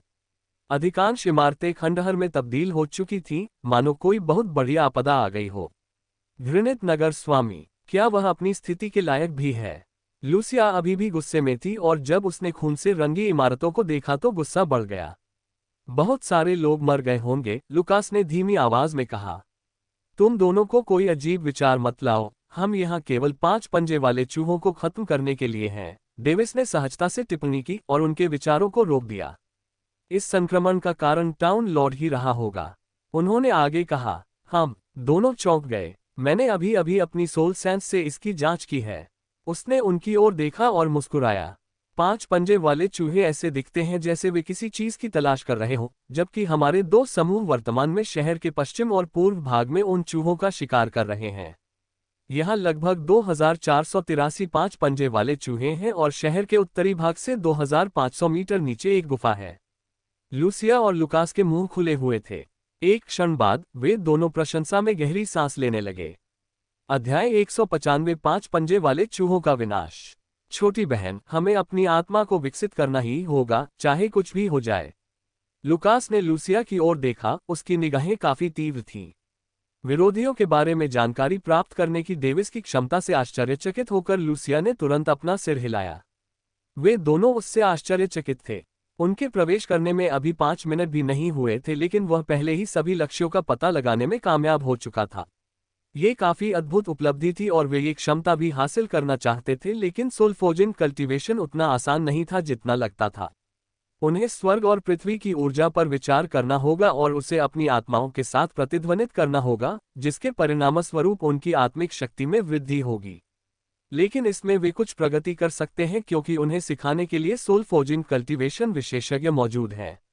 निश्चित रूप से ऊर्जा संघनन संवर्धन व्यक्ति को आसपास की ऊर्जा में उतार चढ़ाव के प्रति संवेदनशील बना सकता है, बॉडी टेम्परिंग संवर्धन व्यक्ति की आसपास के वातावरण के प्रति जागरूकता की भावना में सुधार कर सकता है, लेकिन सोल फोर्जिंग संवर्धन व्यक्ति को सोल सेंस प्राप्त करने में सक्षम बनाता है, जो तीसरी आंख की तरह है। डेविस ने उथली मुस्कान के साथ अपना सिर हिलाया क्योंकि वह जानता था कि उन्हें सोल फोर्जिंग खेती के महत्व का एहसास हो गया है। लूसिया, एक ही खेती प्रणाली पर ध्यान केंद्रित करना बेहतर है, अन्य दो को सहायक बनाना, लुकास ने अचानक अपनी राय व्यक्त की। लूसिया ने ये सोचकर भौहें सिकोड़ी कि उसे भविष्य में क्या रास्ता अपनाना चाहिए, लेकिन डेविस ने बीच में टोकते हुए कहा, सावधान। लूसिया और लुकास ने अपने हथियार निकाले और अपने पीछे खड़े 5 पंजे वाले चूहे को देखा। यह अपने 5 पंजों, धारदार दांतों और लंबी पूंछ को छोड़कर एक साधारण चूहे जैसा दिखता था। इसका आकार एक वयस्क बाघ के बराबर था। वह चुपचाप उनके पीछे छिप गया और चुपके से हमला कर दिया, लेकिन जब उसने देखा कि वे इस पर ध्यान दे रहे हैं तो वह रुक गया और अविश्वसनीय गति से भाग गया। तारांकन वूश। तारांकन। थोड़ा ऊपर कूदते हुए 5 घातक पंजे लूसिया के सुंदर चेहरे पर निशाना साधते हैं। मुझे समझ आ गया, लूसिया चिल्लाए और अपने फुर्तीले शरीर को थोड़ा सा एक तरफ मुड़कर पीछे हट गई। वह जमीन पर उतरा और लुकास की ओर देखने से पहले उस पर फुफकारने लगा। अचानक इसका शरीर 2 भागों में विभाजित हो गया क्योंकि हवा का एक टुकड़ा इसके भूरे रंग के शरीर से होकर गुजरा। डेविस ने लूसिया को 5 पंजे वाले चूहे की ओर इशारा करते हुए देखा, पवन प्रकार की खेती, और उसने उच्च स्तरीय घूमने वाले कोर चरण को प्राप्त कर लिया है, बुरा नहीं है। लूसिया के पीछे एक साथ 2 अन्य चूहे भी दिखाई दिए, लेकिन इससे पहले कि वे उसके करीब पहुंच पाते, पानी उनके चारों ओर संघनित हो गया और उन्हें कैद कर लिया। दोनों चूहे इधर उधर छटपटा रहे थे, लेकिन वे जिस जल जेल में थे उसे तोड़ नहीं पा रहे थे। लुकास ने अपनी हथेली ऊपर की ओर बढ़ाई और बंद कर दी, जिससे चूहे दर्द से चिल्लाने लगे। ये कुछ क्षणों तक जारी रहा, उसके बाद चूहे हिलने लगे और उनके सभी छिद्रों से खून बहने लगा।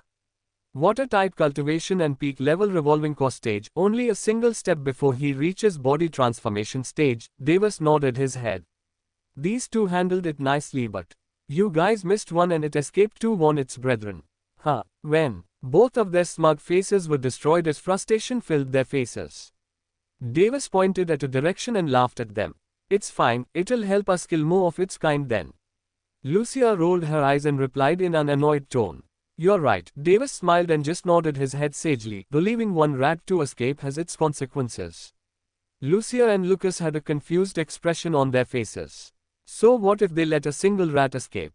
Was it gonna bite them to death? Or so they thought. कुछ ही देर में उन्होंने महसूस किया कि जमीन कांप रही है, फिर उसकी गूंज बढ़ गई और उनके चारों ओर मलबे के टुकड़े हिलने लगे। क्या हो रहा है? लुकास के चेहरे पर संदेह का भाव है। वे आ रहे हैं, लूसिया ने सख्ती से कहा, उसका चेहरा गंभीर हो गया। जल्द ही, बिना किसी रहस्य के, उन्होंने देखा कि 5 पंजे वाले चूहे उत्तर दिशा से उनकी ओर आ रहे हैं। लुकास और लूसिया का चेहरा पीला पड़ गया। वे कम से कम 105 पंजे वाले चूहों को अपने चारों ओर घूमते हुए देख सकते थे क्योंकि उनकी संख्या लगातार बढ़ रही थी। पीछे हटो, लुकास चिल्लाया और पीछे हट गया। यद्यपि वह प्रतिक्रिया दे सकता था, परंतु तब तक बहुत देर हो चुकी थी। अन्य सभी समूह अपने लक्ष्यों को भागने न देने के लिए काफी सावधान रह रहे हैं, लेकिन आप दोनों ने इसके विपरीत किया। क्या तुम दोनों ने सोचा था कि ऐसा होगा? डेविस ने 5 पंजे वाले चूहों से युद्ध करने से पहले शांतिपूर्वक कहा। अपना भाला निकालकर उसने चूहों की लहर को ऐसे बहा दिया जैसे वे खिलौने हों। उनमें से कुछ ही आगे निकल पाए, लेकिन उसके झूले और पंजे ने उस पर हमला कर दिया, लेकिन वह घबराया भी नहीं।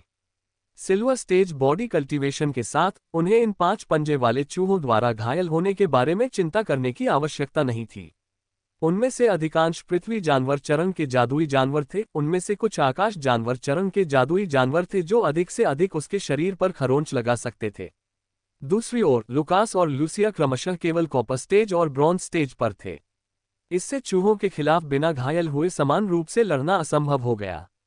जैसा कि कहा गया है, वे दोनों हवा में उड़ रहे थे, अपनी पवन और जल विशेषता तकनीकों से उन्हें ऊपर से उड़ा रहे थे, जिससे वे खूनी कचरे में बदल गए।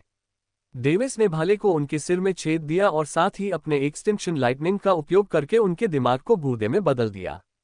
कुछ ही समय में उनकी संख्या काफी कम होने लगी। ये देखते हुए कि वे हारने वाले छोर पर थे, एक अनुभवी 5 पंजे वाला चूहा खून से सनी आंखों से चीखने लगा। अचानक उनके पास मौजूद 5 पंजे वाले चूहे पीछे मुड़कर देखे बिना ही भाग निकले। उन्हें भागने मत दो, लुकास अपने पिछले पार्ट से सीखते हुए चिल्लाया। उसने अपनी दोनों हथेलियां फैला दी और हवा से पानी संघनित हो गया, जिससे पूरी सड़क जल अवरोधक से अवरुद्ध हो गई। डेविस ने अपनी आंखें सिकोड़ ली क्योंकि पानी अलग दिख रहा था, लेकिन उसने इस विचार को अपने दिमाग से निकाल दिया और हत्या का सिलसिला जारी रखा, सड़कों को चूहों के खून से रंग दिया।